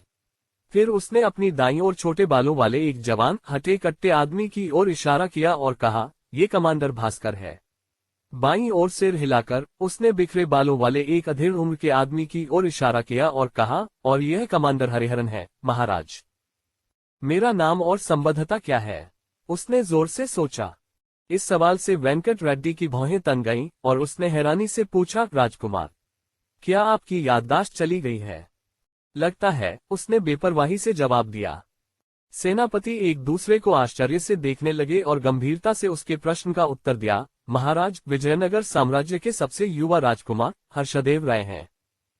लेखक के नोट्स। यह एक वैकल्पिक ब्रह्मांड में स्थित है, इसलिए मूल समरेखा से नए साम्राज्यों और ऐतिहासिक अशुद्धियों की अपेक्षा करें। मैं जल्द ही इसका एक मानचित्र जारी करूंगा। अध्याय 7, वापसी। नाम, भारत का साम्राज्य, निर्दयी राजकुमार का उदय। लेखक, भारतीय चित्रकार। जोड़ बंद करे, रीसेट करें। तंबू में तनावपूर्ण माहौल छाया हुआ था, उसकी कैनवास की दीवारें बाहर हवा के झोंकों से हिल रही थीं। 3 सेनापति अर्धवृत्ताकार में बैठे थे, उनकी नजरें राजकुमार हर्ष पर टिकी थीं, जो बड़े मुलायम बिस्तर पर बैठे थे और उनके माथे पर गहरी सोच की लकीरें थीं। तंबू में सन्नाटा कानफोड़ू था और सेनापति बेचैनी से सांसें ले रहे थे। सेनापति भास्कर अपनी बाहें सीने पर कसकर रखे हुए, उनके आमतौर पर कठोर चेहरे पर बेचैनी के भाव थे। उनकी तीखी आंखें, जो युद्ध के मैदान को पढ़ने की आदी थीं, अब राजकुमार की प्रतिक्रिया भांपने की कोशिश कर रही थीं। उनके बगल में सेनापति हरिहरन अपनी मुठ्ठियां भींच और खोल रहे थे, उनके जबड़े एक कड़ी रेखा में कसे हुए थे। अनुभवी योद्धा का आमतौर पर आत्मविश्वास से भरा व्यवहार स्पष्ट तनाव में बदल गया जब उन्होंने राजकुमार और उनके साथी सेनापतियों के बीच नजर दौड़ाई, उम्मीद करते हुए कि उनकी बातें सही लग रही होंगी। सेनापति वेंकट, जो तीनों में सबसे बड़े और सबसे अनुभवी थे, ने एक शांत बाहरी भाव बनाए रखा जिससे उनकी आंखों में चिंता छिप नहीं पाई। उन्होंने राजकुमार को गौर से देखा, उनका मन उनकी बातचीत को बार बार दोहरा रहा था। सबसे छोटा राजकुमार है ना? तो मेरे कई बड़े भाई हैं। दिलचस्प है, हर्ष ने सोचा। मेरे बेहोश होने के बाद युद्ध का क्या हुआ? हर्ष ने जोर से अनुमान लगाया, उसकी नजर सेनापतियों पर टिकी हुई थी। महाराज, हमने युद्ध जीता, मुख्यतः कमांडर हरिहरन को बचाने में आपके वीरतापूर्ण कार्यों के कारण, वेंकट रेड्डी ने कहा। उनकी आवाज स्थिर थी क्योंकि वे नेतृत्व कर रहे थे, उनके अनुभव ने उनके शब्दों को विश्वसनीयता प्रदान की। तो यही वह मूर्ख है जिसने उस समय सेना की कमान संभाली थी। हर्ष ने कमांडर हरिहरन की ओर इशारा करते हुए कहा, जो अपनी सीट पर घबराहट से बेचैन हो रहे थे। ये टिप्पणी सुनकर हरिहरन उछल पड़े, सीधे खड़े हो गए और शर्म से अपना सिर झुका लिया। युद्ध के मैदान में अपनी अक्षमता को व्यक्त करने के लिए शब्द ढूंढते हुए उनके ऊपर सन्नाटा छा गया। कितने लोग हताहत हुए और अगला युद्ध कब है? हर्ष ने शांत और स्थिर स्वर में पूछा। हरिहरन के प्रति राजकुमार के कठोर शब्दों से भास्कर अचंभित हो गए, लेकिन जवाब देने से पहले उन्होंने खुद को संभाला। महाराज, अगली लड़ाई शायद शुरू हो चुकी है। महामहिम बीदर में सेना का नेतृत्व कर रहे हैं। वेंकट रेड्डी ने और संदर्भ देने की जरूरत समझते हुए कहा, महाराज, हताहतों की संख्या काफी थी। हमने कई बहादुर सैनिक खोए, लेकिन आपके कार्यों ने स्थिति को हमारे पक्ष में मोड़ दिया। जहां तक मौजूदा लड़ाई का सवाल है, महामहिम कृष्णदेव राय ने हमें गुलबर्गा में अपनी स्थिति बनाए रखने का आदेश दिया है। कृष्णदेव राय विजयनगर साम्राज्य के इतिहास के सबसे शक्तिशाली सम्राट, और अब मैं उनका पुत्र हूँ। हर्ष ने मन ही मन सोचा। हर्ष ने सिर हिलाया, फिर सीधे वेंकट की ओर देखा। और जब तक मुख्य सेना बीदर में उलझी रहेगी, हमारी क्या योजना है? क्या कोई तात्कालिक खतरा है जिसके बारे में हमें सचेत रहना चाहिए? वेंकट ने भास्कर की तरफ एक नजर डाली और फिर जवाब दिया, हमारे स्काउट आसपास के इलाकों पर नजर रख रहे हैं, लेकिन अभी तक किसी खतरे की सूचना नहीं है। हमें आदेश है कि इस जगह की सुरक्षा करें और जरूरत पड़ने पर मुख्य सेना की मदद करें। महाराज ने आपको जल्द से जल्द राजधानी लौटने का आदेश दिया है, वेंकट रेड्डी ने समझाया। ऐसा क्यों? क्या सम्राट को बीदर में जरूरत पड़ने पर सेना का नेतृत्व करने के लिए किसी की जरूरत नहीं है? हर्ष ने स्थिर स्वर में और पैनी नजर वेंकट रेड्डी पर गड़ाए हुए पूछा। महाराज, हमें ऊपर से मिले आदेशों का पालन करना होगा, और महाराज ने गद्दी पर बैठने के बाद से कोई युद्ध नहीं हारा है, इसलिए मुझे नहीं लगता कि हमें इसकी चिंता करने की जरूरत है, वेंकट रेड्डी ने कहा। ठीक है, कल मेरे जाने की तैयारी करो, हर्ष ने बिस्तर पर वापस लेते हुए आदेश दिया। आप विदा होते हैं, मुझे अब आराम करने की जरूरत है। तीनों सेनापति खड़े हुए और हर्ष को सम्मानपूर्वक प्रणाम किया और फिर चुपचाप तंबू से बाहर निकल गए। राजकुमार के अचानक रूपांतर से वे अचंभित रह गए। कभी आलसी और साधारण राजकुमार अब एक ऐसा अधिकारपूर्ण आभा बिखेर रहा था जिससे उन्हें उसकी उपस्थिति में छोटापन महसूस हो रहा था। भाई हरि, तुम सही थे। क्षमा चाहता हूँ, भास्कर ने राहत की गहरी सांस छोड़ते हुए कहा। उपन्यासों के अध्याय जल्दी और उच्चतम गुणवत्ता में पाने के लिए गूगल पर novelfire.net वेबसाइट देखें। राजकुमार बदल गया है, वह पहले ऐसा नहीं था, वेंकट ने आह भरते हुए कहा। इस मुलाकात के बाद हरिहरन के चेहरे पर घबराहट थी, उसे अभी भी राजकुमार की ठंडी निगाहें चुभ रही थीं। युद्ध के दौरान उसे यह उपाधि दी गई थी, इसलिए वह सेना में सबसे कम अनुभवी सेनापति था। भास्कर उससे छोटा होने के बावजूद 1 साल से ज्यादा समय से सेनापति था। तुम्हें देखना चाहिए था कि वह कैसे लड़ता है। राजकुमार महाकाव्यों के किसी महान योद्धा की तरह था, दुश्मनों को काट काट कर उनके सिर काट रहा था। हरिहरन चिल्लाया, उसकी रीढ़ में सिहरन दौड़ गई जब उसने राजकुमार को खून से लथपथ बहमनी सैनिकों को मारते हुए याद किया। भास्कर, कल राजकुमार को राजधानी ले जाने के लिए अपनी टुकड़ी से कुछ सैनिक तैयार करो। हरि, खाने की जांच और राजकुमार की गाड़ी में किसी भी तरह की खराबी का निरीक्षण करने की जिम्मेदारी तुम्हारी है। सुबह तक सब कुछ तैयार कर लेना, वेंकट रेड्डी ने सोच समझकर अपनी ठुड्डी सहलाते हुए आदेश दिया। जरूर, मैं अपनी टुकड़ी से एक यूनिट लीडर और 150 सैनिकों को राजकुमार की सुरक्षा के लिए तैनात करूंगा। वे कल सुबह तक तैयार हो जाएंगे, भाई वेंकट। भास्कर ने अपने तंबू की ओर चलते हुए सहमति जताई। ठीक है, मैं अपनी टुकड़ी से भी राजकुमार की सुरक्षा के लिए कुछ सैनिक तैनात करूंगा, वेंकट ने निर्णायक स्वर में कहा। अच्छा विचार है, भाई वेंकट। हमें हर कीमत पर राजकुमार की सुरक्षा सुनिश्चित करनी होगी, भास्कर ने सहमति जताई। हरिहरन ने सिर हिलाया, हालांकि उसके चेहरे पर अभी भी चिंता के भाव थे। मैं राजकुमार के खाने और गाड़ी का तुरंत ध्यान रखूंगा, उसने दृढ़ स्वर में कहा। इस बार कोई गलती न हो, हरि, वेंकट ने आंखें थोड़ी सिकुड़ते हुए कहा। राजकुमार की सुरक्षा सर्वोपरि है। मैं समझता हूँ, भाई वेंकट, हरिहरन ने जाने से पहले थोड़ा झुककर जवाब दिया। हरिहरन के जाते ही भास्कर वेंकट की ओर मुड़ा। उसे अभी बहुत कुछ साबित करना है। उम्मीद है कि वह फिर से नहीं लड़खड़ाएगा। वेंकट ने आह भरी और सोच समझकर अपनी ठुड्डी सहलाई। चलो, राजकुमार की यात्रा के लिए सब कुछ सही रहे। तीनों सेनापतियों ने सहमति में सिर हिलाया और फिर विदा हो गए। तीनों सेनापति तत्परता से अपने अपने कर्तव्यों को पूरा करने के लिए आगे बढ़े। हर्ष बाद में जागा, उसे अपनी चोटों से गहरी राहत और सुकून का एहसास हो रहा था। सुबह की रोशनी तंबू से छनकर आ रही थी। यह उस दिन का संकेत था जब उसे अग्रिम मोर्चे से साम्राज्य की शाही राजधानी की ओर अपनी यात्रा शुरू करनी थी। नौकरानियों को उसके स्नान की तैयारी और कपड़े बिछाने के लिए बुलाया गया था। गर्म पानी ने उसकी दुखती मांसपेशियों को आराम दिया और एक लंबा अंगरखा और पायजामा पहनकर वह तरोताजा महसूस कर रहा था। तंबू से बाहर निकलते ही हर्ष ने अपने सामने फैले चहल पहल भरे शिविर को देखा। शिविर खुले मैदान में फैला हुआ था, कड़ी धूप में गतिविधियों का एक छत्ता। गर्मी महसूस की जा सकती थी, जमीन से टकराती लहरें हवा को विकृत कर रही थीं। सैनिक उद्देश्यपूर्ण ढंग से आगे बढ़ रहे थे, उनके कवच धूप में चमक रहे थे। तंबू परिदृश्य में बिखरे हुए थे, खाना पकाने की आग से उठता धुआं और धातु की खनक प्रशिक्षण अभ्यासों की चीखों के साथ मिल रही थी। इस जीवंत दृश्य के बीच दूर से आती गौरैया की चहचहाहट एक सुखद विपरीतता प्रदान कर रही थी।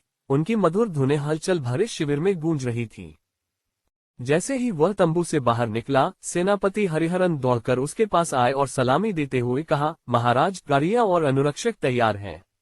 हमने आपकी गाड़ियों की सुरक्षा सुनिश्चित करने के लिए जांच भी कर ली है। मैं समझ गया, मुझे वहां ले चलो और मेरे लिए एक तलवार भी ले आओ। मैंने अपनी तलवार युद्धभूमि में खो दी थी। हर्ष ने आसपास के वातावरण से नजरें हटाते हुए हरिहरन की ओर देखा। शिविर से होते हुए वह एक खुले मैदान में पहुंचा जहां एक गाड़ी दिखाई दी। साम्राज्य की राजधानी तक उसकी सुरक्षित पहुंच सुनिश्चित करने के लिए अनुरक्षक दल में कुछ 100 बख्तरबंद सैनिक और कुछ घुड़सवार भी मौजूद थे। तीनों सेनापति भी उसे विदा करने के लिए मौजूद थे। तो यही है आज के जमाने में राजपरिवार की शक्ति।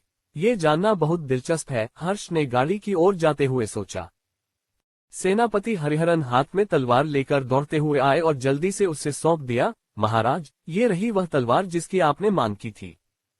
हर्ष ने तलवार निकाली। तलवार कला का एक नमूना थी, बेहतरीन स्टील से बनी, थोड़ी घुमावदार धार चांदी जैसी चमक से चमक रही थी। इसकी एक ही धार थी जो कवच को आसानी से चीरने के लिए पर्याप्त तेज थी। मजबूत पकड़ के लिए मूठ गहरे चमड़े में लिपटी थी, जबकि क्रॉसगार्ड और मूठ पर बारीक सोने की डिजाइनें थीं। मूठ में एक माणिक जड़ा हुआ था जो प्रकाश को ग्रहण कर गहरी लाल चमक बिखेर रहा था। तलवार का ध्यानपूर्वक निरीक्षण करने के बाद हर्ष ने कहा, बुरा नहीं है। गाड़ी में पहुंचते ही वेंकट रेड्डी और भास्कर ने उन्हें सलामी दी। उन्होंने विदाई दी और सुरक्षित यात्रा के लिए शुभकामनाएं दी। महाराज, राजधानी तक आपकी यात्रा सुरक्षित और शीघ्र हो, वेंकट रेड्डी ने सम्मान से स्थिर स्वर में कहा। हाँ, हम ये सुनिश्चित करेंगे कि आपकी अनुपस्थिति में यहाँ सब कुछ सुचारू रूप से चले, भास्कर ने दृढ़ता से सिर हिलाते हुए कहा। ठीक है, हर्ष ने उदासीन भाव से गाड़ी में कदम रखते हुए उत्तर दिया। सेनापतियों के अंतिम इशारे के साथ गाड़ी राजधानी की ओर चल पड़ी। पहिए धीरे धीरे चरमरा रहे थे और उसकी यात्रा शुरू हो गई। अनुरक्षक दल गाड़ी के चारों ओर कतार में खड़ा हो गया और राजधानी की ओर उसकी यात्रा शुरू हो गई। 4 दिन बाद तो ऐसी थी साम्राज्य की राजधानी, हर्ष ने गुजरते हुए दृश्यों पर नजरें गड़ाते हुए कहा। वह मुस्कुराते और खरीदारी करते लोगों से भरी चहल पहल भरी सड़कें, सुंदर डिजाइन वाले विशाल मंदिर और जटिल द्रविड़ पैटर्न और दीवारों पर भव्य नक्काशी वाले ऊंचे गोपुरम देख सकता था। इन जटिल डिजाइनों ने उस युग के कारीगरों की प्रतिभा और शिल्प कौशल को सचमुच प्रदर्शित किया। पक्के रास्ते आलीशान कपड़े पहने लोगों से भरे हुए थे और शहर के बीचों बीच गाड़ियों के गुजरने के लिए विशाल सड़कें थीं। इस खूबसूरत और मनमोहक दृश्य के सामने एक विशाल इमारत थी जिसके द्वार पर जटिल सुनहरे डिजाइन उकेरे गए थे। विजयनगर साम्राज्य का शाही महल जो साम्राज्य की शक्ति और धन को दर्शाता था। लेखक के नोट्स। आज मैं एक और अध्याय पोस्ट करने की कोशिश करूंगा, बने रहिएगा। धन्यवाद। पहले का अनुक्रमणिका अगला। भारत साम्राज्य निर्दयी राजकुमार का उदय की सभी सामग्री इंटरनेट से ली गई है या उपयोगकर्ताओं द्वारा अपलोड की गई है। इतिहास अध्याय 8 महल। नाम भारत का साम्राज्य निर्दयी राजकुमार का उदय। लेखक भारतीय चित्रकार। जोड़ बंद करे, रीसेट करें। गाड़ी द्वार के पास पहुंची और जैसे ही पहरेदारों ने उस पर साम्राज्य का प्रतीक चिन्ह देखा, उन्हें तुरंत पता चल गया कि अंदर विजयनगर के शाही परिवार का कोई सदस्य है। वे तेजी से द्वार खोलने के लिए आगे बढ़े।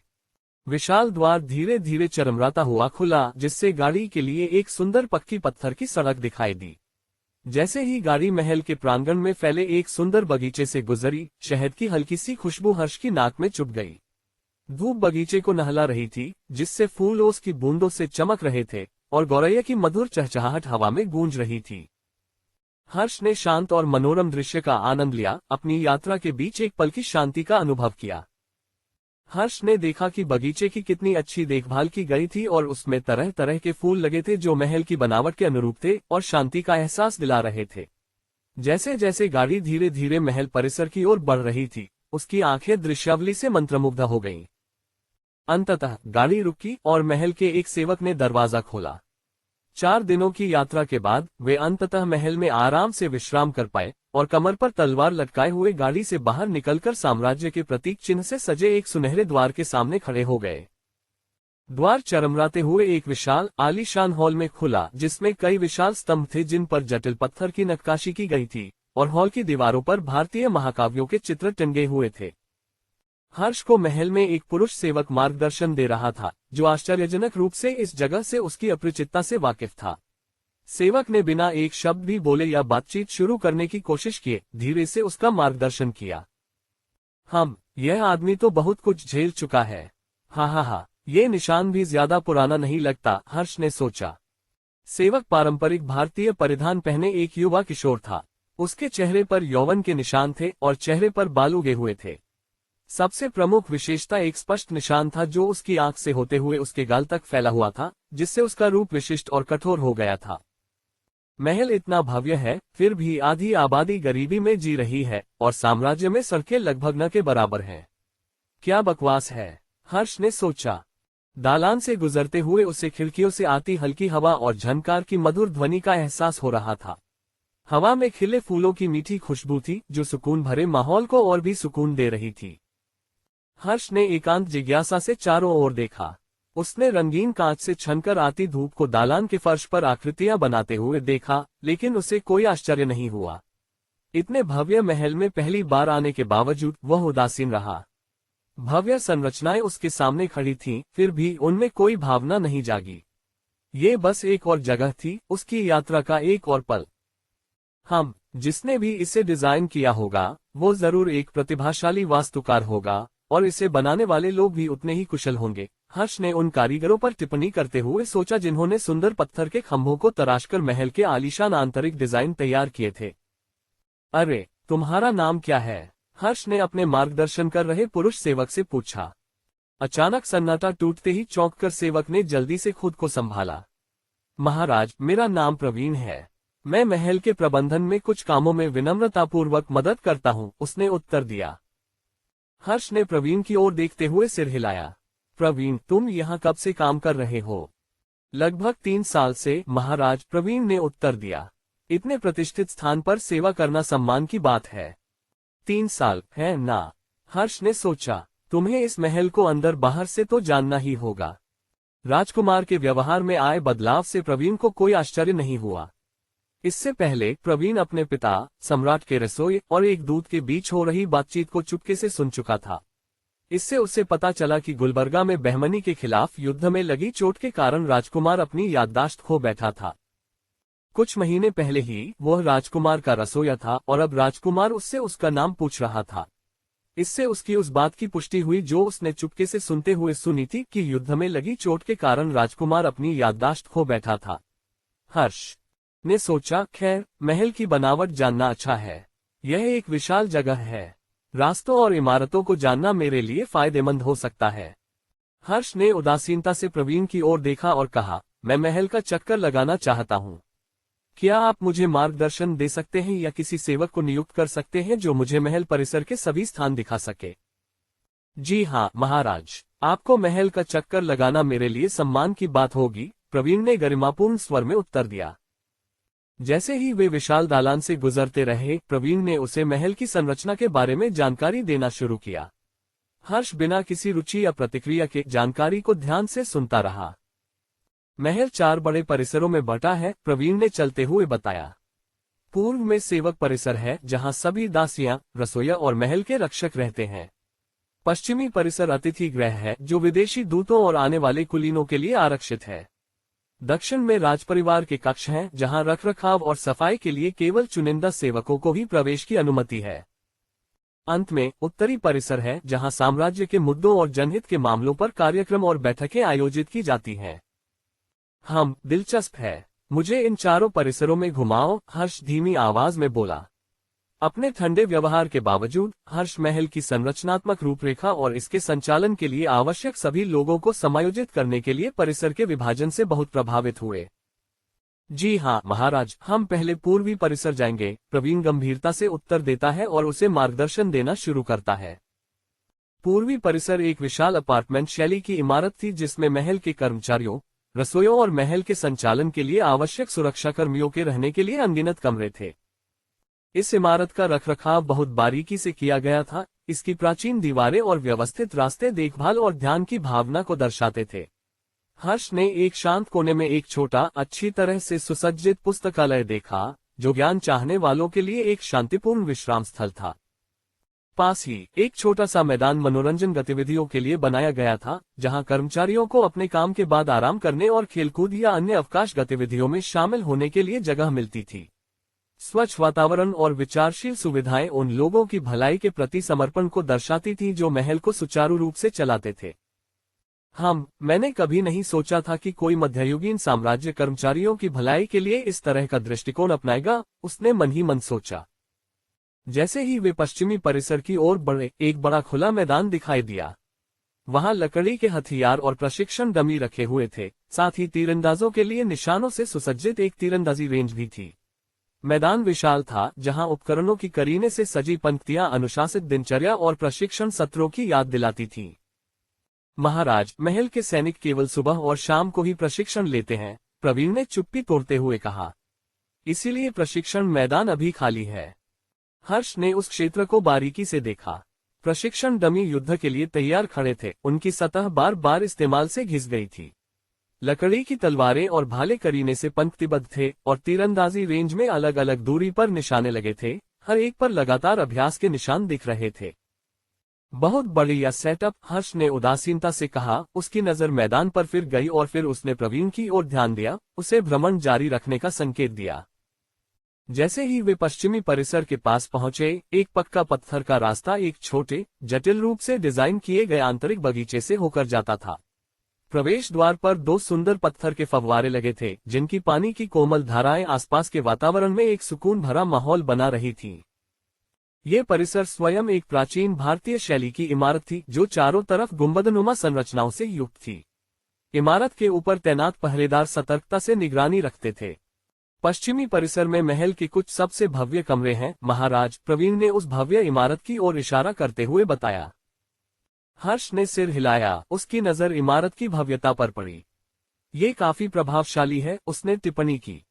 वे रास्ते पर चलते हुए परिसर में प्रवेश करते रहे।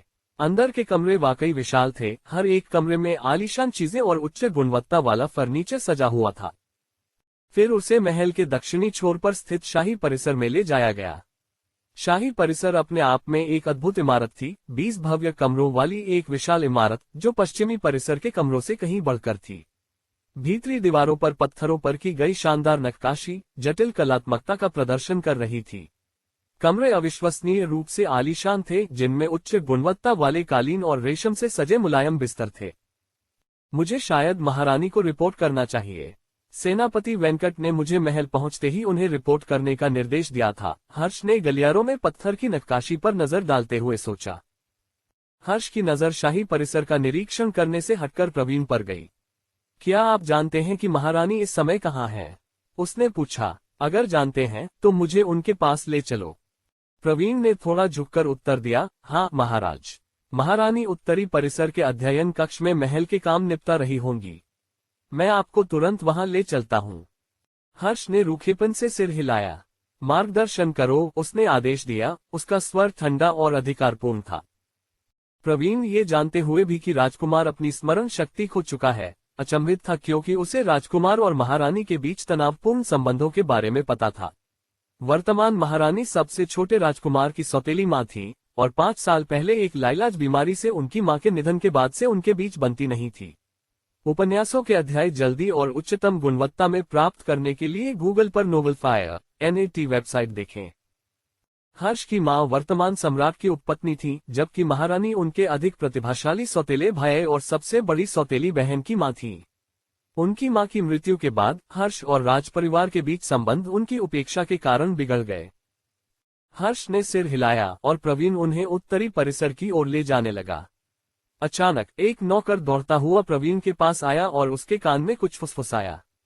प्रवीण के चेहरे पर गंभीरता छा गई। महाराज, कुछ समस्याएं आ गई हैं, प्रवीण ने कहा।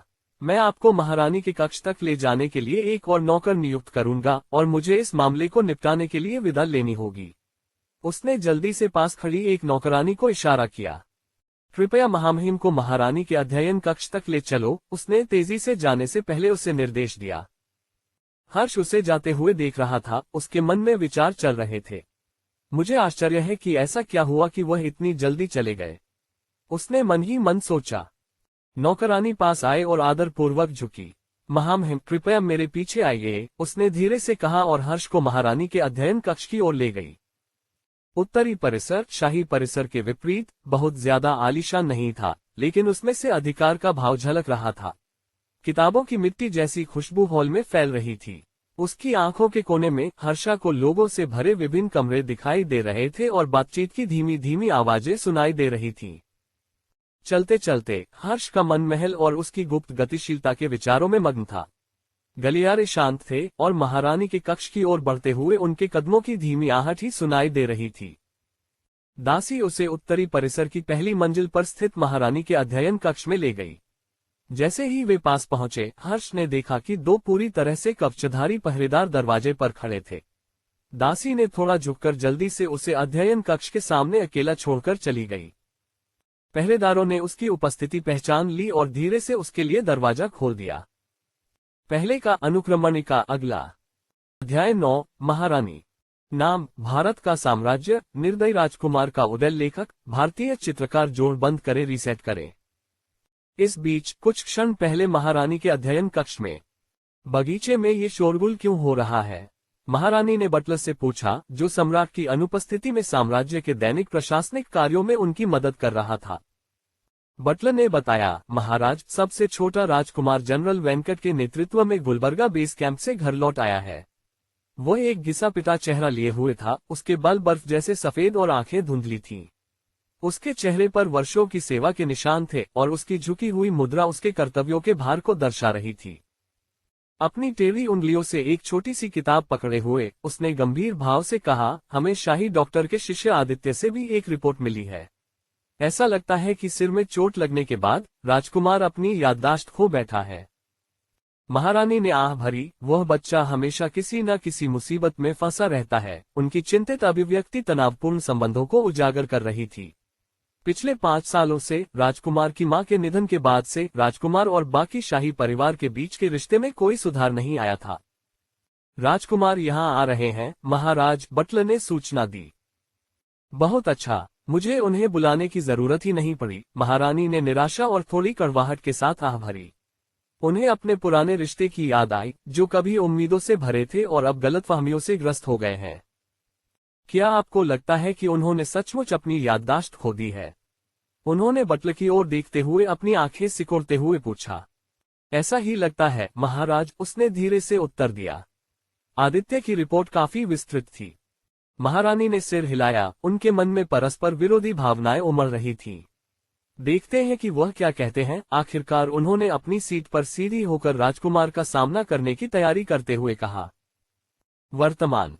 दरवाजा खुला और एक विशाल कमरा दिखाई दिया जिसमें कई मेजों पर किताबें और कागज बिखरे पड़े थे। पुरानी किताबों की मिट्टी जैसी खुशबू पॉलिश किए हुए फर्नीचर की लकड़ी जैसी खुशबू में घुल मिल गई। जैसे ही हर्ष अंदर दाखिल हुआ, तरह तरह की बातों पर चर्चा कर रहे लोगों की धीमी बुदबुदाहट अचानक थम गई और उसकी जगह एक भारी सन्नाटा छा गया, क्योंकि सबकी निगाहें उसकी ओर मुड़ गईं। उसके सामने तरह तरह के कागजों में डूबी एक महिला बैठी थी जिसने एक आलीशान पीली साड़ी पहनी हुई थी। माथे पर पारंपरिक सिंदूर और साधारण आभूषण उसकी शोभा को और बढ़ा रहे थे। वह लगभग 40 की लग रही थी। उसके लंबे गहरे काले बाल करीने से गुथे हुए थे और एक खूबसूरत सुनहरे हेयरपिन से सजे थे। उसकी गरिमा में आभा एक तीक्ष्ण अधिकारपूर्ण निगाह से और भी निखर रही थी, जो सम्मान जगाती थी। महारानी ने कागजों से नजरें उठाईं, उनकी नजर हर्ष से मिली। तो तुम लौट आए हो, उसने कहा। उसकी आवाज शांत थी लेकिन उसमें तनाव की एक लहर थी। हर्ष ने अपना सिर थोड़ा झुकाया। जी हाँ महाराज, उसने संयमित स्वर में उत्तर दिया। महारानी ने एक पल उसे गौर से देखा, फिर सोफे की ओर इशारा किया। बैठो, हमें बहुत सी बातें करनी हैं। तो ये महारानी हैं। उनकी उपस्थिति वाकई काफी प्रभावशाली है, हर्ष ने उनसे नजरें मिलाते हुए सोचा। फिर वह कमरे में आलीशान सोफे पर बैठ गया। महारानी के बगल में एक बूढ़ा आदमी खड़ा था जो महल जितना ही प्राचीन लग रहा था, अपने टेढ़े हाथों में कई कागज पकड़े हुए। वह झुकी हुई पीठ से अपना भार संभाल रहा था। उसने पारंपरिक सफेद कुर्ता और सिर पर पगड़ी पहनी हुई थी। उसकी उपस्थिति में वर्षों का ज्ञान झलक रहा था, जो दशकों के परिश्रम से निखरी हुई प्रतिभा का संकेत था। महारानी ने मौन तोड़ा, उनकी आवाज स्थिर थी। हर्ष, तुम अग्रिम मोर्चे से लौट आए हो। मुझे विश्वास है कि तुम ठीक हो। जी हाँ महाराज, हर्ष ने उत्तर दिया, मैं बिल्कुल ठीक हूँ।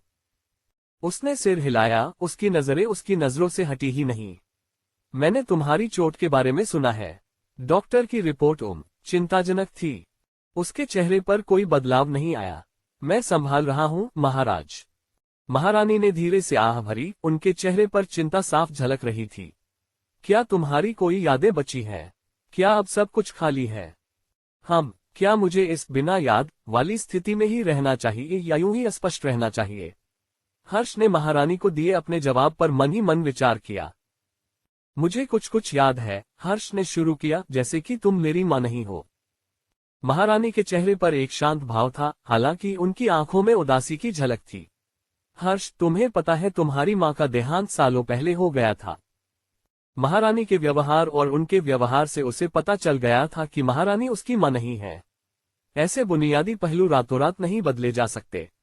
अगर वह सचमुच मेरी मां होती तो उनके चेहरे पर ज्यादा चिंता होती और उनके व्यवहार में ज्यादा भावनाएं दिखाई देती, हर्ष ने मन ही मन सोचा। जाहिर है इस शरीर के पिछले मालिक के साथ उसके रिश्ते तनावपूर्ण रहे होंगे। फिर भी ये जानकारी तो उपयोगी थी, हर्ष ने अपनी समझ को स्वीकार करते हुए सोचा। उपन्यासों के अध्याय जल्दी और उच्चतम गुणवत्ता में पाने के लिए गूगल पर .net वेबसाइट खोजें। महारानी ने अपनी कुर्सी पर पीछे झुकते हुए, बोलने से पहले अपनी मुद्रा सीधी करते हुए धीरे से आह भरी। ठीक है, आप अपने कमरे में जाकर आराम कर सकते हैं। मैं आदित्य को आपकी देखभाल के लिए नियुक्त करूंगी, उन्होंने शांति से कहा। मुझे इस उलझन से निपटने के लिए और जानकारी चाहिए, हर्ष ने अपनी ठुड्डी सहलाते हुए सोचा। महाराज, क्या आप मेरी एक मदद कर सकते हैं? उसने पूछा। महारानी ने उसे जिज्ञासा से देखा। तुम्हें क्या चाहिए हर्ष? उसने शांत मगर संयमित स्वर में पूछा। बशर्ते ये मेरे अधिकार में हो और इसमें कोई आर्थिक मदद न हो। यह कोई बड़ी मेहरबानी नहीं है। मुझे बहुत खुशी होगी अगर आप किसी को मेरे आराम करते समय साम्राज्य के इतिहास की किताबें और उपमहाद्वीप का वर्तमान नक्शा मंगवा दें, हर्ष ने चेहरे पर एक व्यंग्यात्मक मुस्कान लाते हुए अनुरोध किया। इन परिस्थितियों से सफलतापूर्वक निपटने के लिए जानकारी ही सबसे जरूरी है, हर्ष ने अपनी वर्तमान स्थिति में ज्ञान के महत्व को समझते हुए सोचा। सबसे छोटे राजकुमार और राजगद्दी के उत्तराधिकारी होने के नाते वह समझते थे कि शाही परिवार के भीतर सत्ता संघर्ष के बीच उनकी जान को खतरा हो सकता है। महारानी उनके इस उपकार से थोड़ी अचंभित हुई, लेकिन उन्होंने फिर भी यह एहसान स्वीकार करने का फैसला किया। बहुत अच्छा, मैं इसका इंतजाम कर दूंगी और कल सुबह तक किसी को आपके कमरे में पहुंचा दूंगी। धन्यवाद महाराज, अब मैं विदा लेता हूं, हर्ष ने थोड़ा झुककर महारानी के अध्ययन कक्ष से बाहर जाने के लिए कहा। जैसे ही हर्ष बाहर जा रहे थे, बटलर ने एक गार्ड को इशारा किया कि वह उन्हें उनके कमरे तक ले जाए। पहरेदार ने तुरंत उसे शाही परिसर के गलियारों से होते हुए आगे बढ़ाया, सम्मानपूर्वक झुककर जल्दी से अपने पद पर लौट गया। हर्ष एक बड़े मंद रोशनी वाले कमरे में दाखिल हुआ, जिसमें एक विशाल बिस्तर और सुंदर सजावट थी। कमरा अच्छी तरह से रखा और सजाया हुआ था। काफी आरामदायक कमरा है, उसने जोर से कहा और सहमति में सिर हिलाते हुए अपने आसपास का जायजा लिया। जैसे ही हर्ष बिस्तर के पास पहुंचा, उसने चादरों से हल्की सी सरसराहट की आवाज सुनी। सहज ही वह हरकत में आया, चादरों से उभरी आकृति को गर्दन से पकड़कर ऊपर उठाया ताकि उसका चेहरा देख सके। तुम कौन हो? यहाँ क्या कर रहे हो? हर्ष ने अनजान घुसपैठिए की चौंकी हुई आंखों में गौर से देखते हुए पूछा। घुसपैठिया हल्के कपड़े पहने खूबसूरत महिला थी, जिसकी आंखें अंबर रंग की थीं और लंबे काले बाल उसके कंधों पर आधी रात के रेशमी घूंघट की तरह लहरा रहे थे। थकान से उसका चेहरा लाल हो गया था, वह हाँफ रही थी, उसका शरीर हर्ष की मजबूत पकड़ के सामने बेतरतीब ढंग से छटपटा रहा था। हर्ष ने उसे उदासीनता से संघर्ष करते हुए देखा और जल्दी से ये तय कर लिया कि वह कोई खतरा नहीं है। उसने अपनी पकड़ ढीली कर दी और उसे कठोर टाइल वाले फर्श पर गिरा दिया। वह हाँफने लगी और सांस लेने के लिए खांसने लगी, अपनी पीली गर्दन को पकड़े हुए, जहां लाल निशान अब साफ दिखाई दे रहे थे। वह बिस्तर के किनारे पर वापस बैठ गया, अपनी टांगें क्रॉस करके ठंडी निगाहों से उस हांफती हुई औरत को देख रहा था। मंद रोशनी उसके चेहरे पर छाया डाल रही थी, जो उसकी गंभीरता को और बढ़ा रही थी। तुम कौन हो? तनावपूर्ण सन्नाटे को चीरती हुई उसकी आवाज ने जवाब मांगा। और तुम यहाँ क्यों हो? मैं तुम्हारी निजी नौकरानी हूँ, रुक्मिणी, औरत किसी तरह भर्राई हुई आवाज में कह पाए, अपनी गर्दन पकड़े हुए और आंसू भरी आंखों से हर्ष की ओर देखते हुए। तुम मेरे बिस्तर पर क्यों हो? हर्ष ने सख्ती से पूछा, उसकी निगाहें उस पर टिकी थीं और वह जवाब का इंतजार कर रहा था। महाराज, उसने हिचकिचाते हुए कहा, उसकी आवाज पहले की तकलीफ से भर गई थी। मुझे लंबी यात्रा के बाद आपके आगमन की सूचना मिली थी। मुझे लगा कि आपको आराम करने और अपनी चोटों से उबरने के लिए विशेष समय की जरूरत होगी। वह नौकरानी के आशय को तुरंत समझ गया। उसे अनैतिक कार्यों में लिप्त होने में कोई दिलचस्पी नहीं थी। उसने उस महिला का आकलन करते हुए नजरों से विश्लेषण किया। उसके साथ किसी पूर्व संबंध की पुष्टि करने के लिए स्मृतियों के अभाव में वह सतर्क रहा। वह जोखिम के लायक नहीं है, कम से कम अभी के लिए, उसने खुद से बुदबुदाया और उदासीनता से अपनी नजर खिड़की की ओर घुमा ली। कमरे से बाहर निकल जाओ, उसने दृढ़ता से कहा। उसकी आवाज में कोई भावना नहीं थी, क्योंकि उसने ठंडे टाइल वाले फर्श पर बैठी महिला पर एक और नजर डाले बिना उसे विदा कर दिया। लेकिन महाराज, वह बोली, बोलते समय उसकी आवाज थोड़ी कांप रही थी। मुझे अपनी बात दोहराने पर मजबूर मत करो। उसने नाराजगी से आंखें सिकोड़ते हुए तेजी से बीच में ही टोक दिया। जल्दी से अपने कपड़े समेटते हुए उसके हाथ कांप रहे थे। मुझे माफ करना महाराज, वह हकलाते हुए बोली। उसकी आवाज फुसफुसाहट से थोड़ी ही ज्यादा थी और फिर जल्दी से कमरे से बाहर निकल गई। दरवाजा बंद करते हुए उसकी ठंडी अटल निगाहों की याद उसके मन में घूमती रही। पहले का अनुक्रमण का अगला अध्याय 10 सूचना। नाम, भारत का साम्राज्य, निर्दयी राजकुमार का उदय। लेखक, भारतीय चित्रकार। जोड़ बंद करे, रीसेट करे। हर्ष एक गहरी नींद के बाद तरोताजा महसूस करते हुए उठा। इस दुनिया में आने के बाद ये पहली बार था जब वह आराम से सोया था। शुरुआत में वह अपने आसपास की दुनिया को लेकर अनिश्चित था और अपनी सुरक्षा को लेकर लगातार चिंतित रहता था। अब चारों ओर देखने और महारानी से मिलने के बाद उसे महल के अंदर अपनी सुरक्षा का एक स्पष्ट सा अंदाजा था, लेकिन कल हुई घटना के कारण वह फिर भी सतर्क था। जैसे ही वह उठा और कपड़े पहने, उसके दिमाग में पिछले दिन की घटनाएं घूम गईं। रुक्मिणी के साथ हुई उस बेचैन कर देने वाली मुलाकात को याद करते हुए उसने सोचा, हालांकि उसके शरीर पर प्रशिक्षण के कुछ निशान जरूर थे।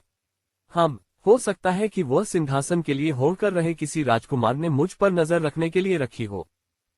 हर्ष रुक गया, उसकी आंखें सिकुड़ गईं और उसने अपने अंगरखे के बटन लगाए। उसकी पकड़ में उसके संघर्ष की यादें ताजा हो गईं। उसकी मांसपेशियां बहुत ज्यादा तनी हुई थीं, उसकी प्रतिक्रियाएं एक साधारण नौकरानी के लिए बहुत तेज थीं। उसे किसने भेजा और उसने इतनी स्पष्ट चाल क्यों चली? उसने सोचा। उसका संदेह बढ़ता जा रहा था। उसकी भय से भरी अंबर जैसी आंखों की याद ने उसके चेहरे पर एक व्यंग्यात्मक मुस्कान ला दी और वह छवि उसके विचारों में घूमती रही। जिसने भी उसे भेजा है, वह सोचता होगा कि मैं आसानी से बहकाया जा सकता हूँ। ये बहुत मजेदार होने वाला है। महल से गुजरते हुए उसने देखा कि युद्ध के मैदान के विपरीत यहाँ उसके प्रति कोई सीधी दुश्मनी नहीं थी। हालांकि जब वह गलियारों में घूम रहा था, तब भी उसे नौकरों की तिरस्कार भरी निगाहें उसका पीछा करती हुई महसूस हो रही थी। वह एक खिड़की के पास रुका और नीचे सुव्यवस्थित बगीचों को देखने लगा। यहाँ बहुत शांति है, उसने मन ही मन बुदबुदाया। उसके विचार फिर से अग्रिम मोर्चे पर आवश्यक निरंतर सतर्कता की ओर लौट गए। विशाल शाही परिसर के गलियारों से थोड़ी दूर चलकर जब वह अपने कमरे में पहुंचा, तो एक युवा नौकर चाय से भरी एक ट्रे लिए हुए डरते डरते उसके पास आया। महाराज, क्या आप चाय लेंगे?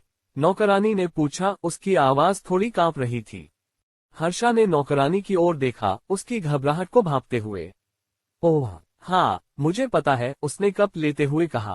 तुम्हारा नाम क्या है? उपन्यासों के अध्यायों को जल्दी और उच्चतम गुणवत्ता में देखने के लिए गूगल पर novelfire.net वेबसाइट देखें।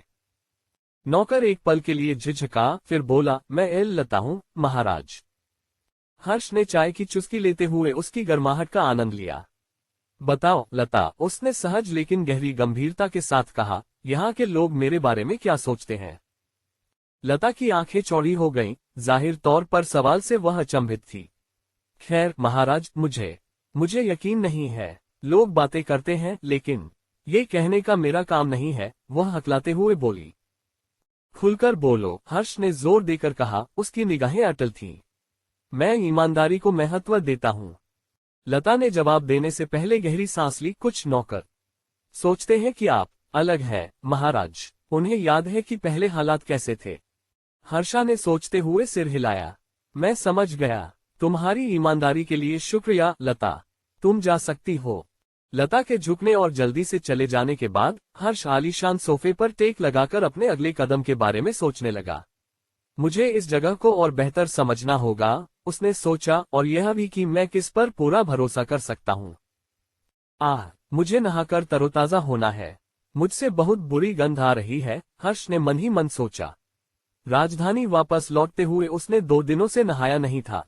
उसने अपने शरीर को तानकर देखा, जिससे उसकी मांसपेशियों में अकड़न महसूस हुई। उसने एक नौकरानी को बुलाया, जो तुरंत उसके नहाने की तैयारी करने आ गई। जल्द ही हर्ष ने खुद को गर्म पानी में डुबो लिया और राहत की सांस ली, क्योंकि गर्मी उसके दर्द से कराहते शरीर में समा गई थी। चमेली की खुशबू हवा में फैल गई, जिससे उसका मन शांत हो गया। वह पीछे झुक गया, आंखें बंद कर ली और उस सुखद एहसास का आनंद लिया। मुझे तो बस यही चाहिए था। काफी देर तक भीगने के बाद वह आखिरकार नहाने से बाहर निकला और तरोताजा महसूस कर रहा था। उसने अपनी जांघ तक लंबा अंगरखा और सफेद पायजामा पहना हुआ था। मुलायम कपड़ा उसकी साफ त्वचा पर सुकून दे रहा था। तभी उसके दरवाजे पर दस्तक हुई। अंदर आइए, हर्ष ने पुकारा। एक नौकर किताबों और नक्शों का एक ढेर लेकर अंदर आया, महारानी से उसकी मांग पूरी करने के लिए। नौकर ने उन्हें चुपचाप मेज पर रख दिया और जाने से पहले थोड़ा झुककर बोला। हर्ष मेज के पास पहुंचा, किताबों के घिसे हुए कवर और नक्शों के साफ किनारों पर उंगलियां फिराते हुए। इससे मुझे महल और राजनीतिक परिदृश्य के बारे में और समझने में मदद मिलेगी, उसने सोचा। उसकी आंखों में एक दृढ़ निश्चयी चमक थी। काम पर लगने का समय हो गया है, उसने खुद से बुदबुदाया। एक कुर्सी खींचकर बैठ गया, अपने सामने रखी जानकारी में गहराई से उतरने के लिए तैयार। रुको, मैं ये भाषा समझ सकता हूँ, कम से कम यह ईश्वर की ओर से कुछ उपयोगी तो था। हर्ष को यह एहसास तब हुआ जब उसने किताब को सरसरी तौर पर पलटना शुरू किया। हर्ष विजयनगर साम्राज्य के इतिहास पर एक किताब सरसरी तौर पर पलट रहा था। उसकी उदासीनता उसकी निगाहों में साफ दिखाई दे रही थी। परीक्षण के दौरान साम्राज्यों के ऐतिहासिक विकास और उनकी संरचनाओं का कठोर प्रशिक्षण प्राप्त करने के कारण हर्ष को अपने पिछले जीवन की अच्छी समझ थी। हालांकि ये ज्ञान पूरी तरह से युद्ध की रणनीति के विकास और अशांत ऐतिहासिक काल के दौरान सेनापतियों द्वारा सैनिकों के प्रबंधन पर केंद्रित था। विजयनगर की स्थापना संगम वंश के राजा हरिहर और उनके भाई बुक्का ने 1393 विक्रम संवत 1336 ग्रेगोरियन कैलेंडर में की थी। वर्तमान सम्राट कृष्णदेव राय विजयनगर के इतिहास में सबसे शक्तिशाली सम्राट माने जाते थे। वे अपने उत्कृष्ट प्रशासनिक गुणों और सैन्य कौशल के लिए जाने जाते थे। हर्ष कुछ देर रुके, फिर निराशा के भाव से आह भरी। हालांकि वे अपने साम्राज्य के लिए कोई दूरदर्शिता रखने में असफल रहे, क्योंकि उन्होंने सैन्य तकनीक को महत्व नहीं दिया, जिसके परिणामस्वरूप साम्राज्य का क्रमिक पतन हुआ।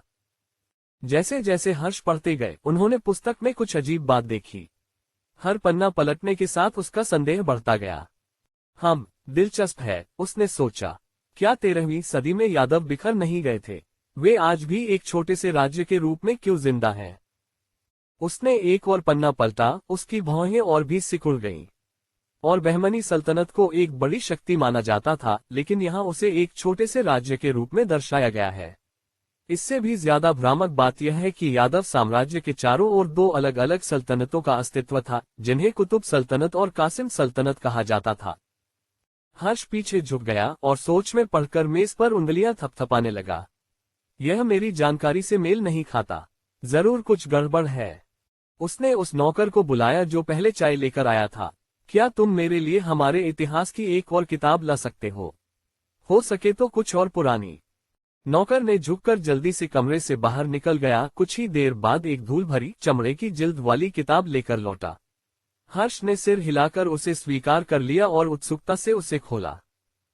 चलो देखते हैं कि क्या यह एक अलग कहानी बताता है, उन्होंने सोचा, नए सिरे से जिज्ञासा के साथ पृष्ठों में गोता लगाते हुए। जैसे ही हर्ष ने नक्शे का अध्ययन किया, उन्होंने साम्राज्य की व्यापक पहुंच पर ध्यान दिया, जिसमें बीदर, वर्तमान महाराष्ट्र के कुछ हिस्से और ओडिशा शामिल थे।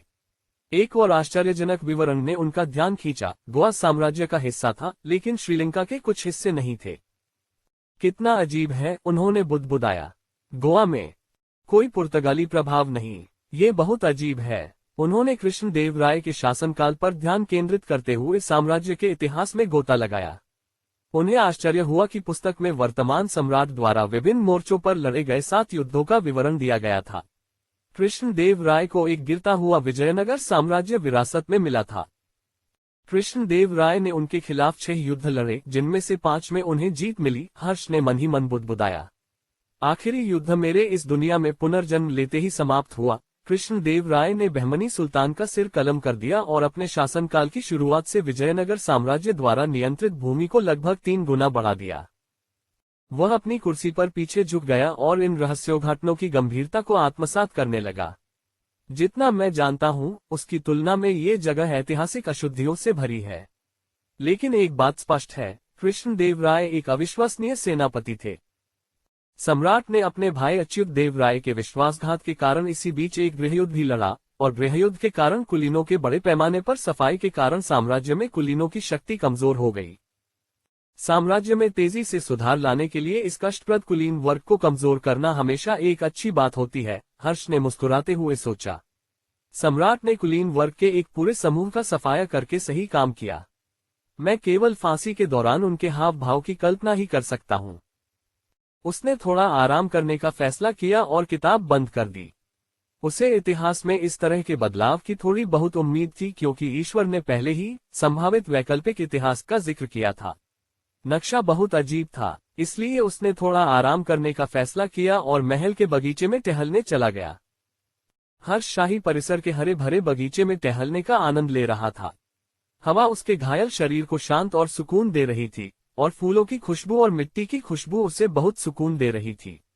युद्ध में लगी चोटों से वह अभी पूरी तरह उबर नहीं पाया था। युद्ध के दौरान शरीर को लगे आघात के कारण उसे ठीक होने में ज्यादा समय लग रहा था, हालांकि वह मानसिक रूप से स्वस्थ था। हर्ष रंग बिरंगे फूलों की कतारों के बीच टहल रहा था, जिनकी पंखुड़ियां उसकी उंगलियों से हल्के से छू रही थीं। बगीचा शांति का एक आश्रय था, जहां करीने से काटी गई झाड़ियां और घुमावदार रास्ते थे जो अन्वेषण के लिए आमंत्रित करते थे। वह एक पत्थर के रास्ते पर चल पड़ा जो एकांत जगह की ओर जाता था, जहां एक छोटा सा फव्वारा धीरे धीरे फूट रहा था, जो शांत वातावरण में एक मधुर संगीत का संचार कर रहा था। फूल खिले हुए थे और सुबह की धूप में उसकी बूंदों से चमक रहे थे।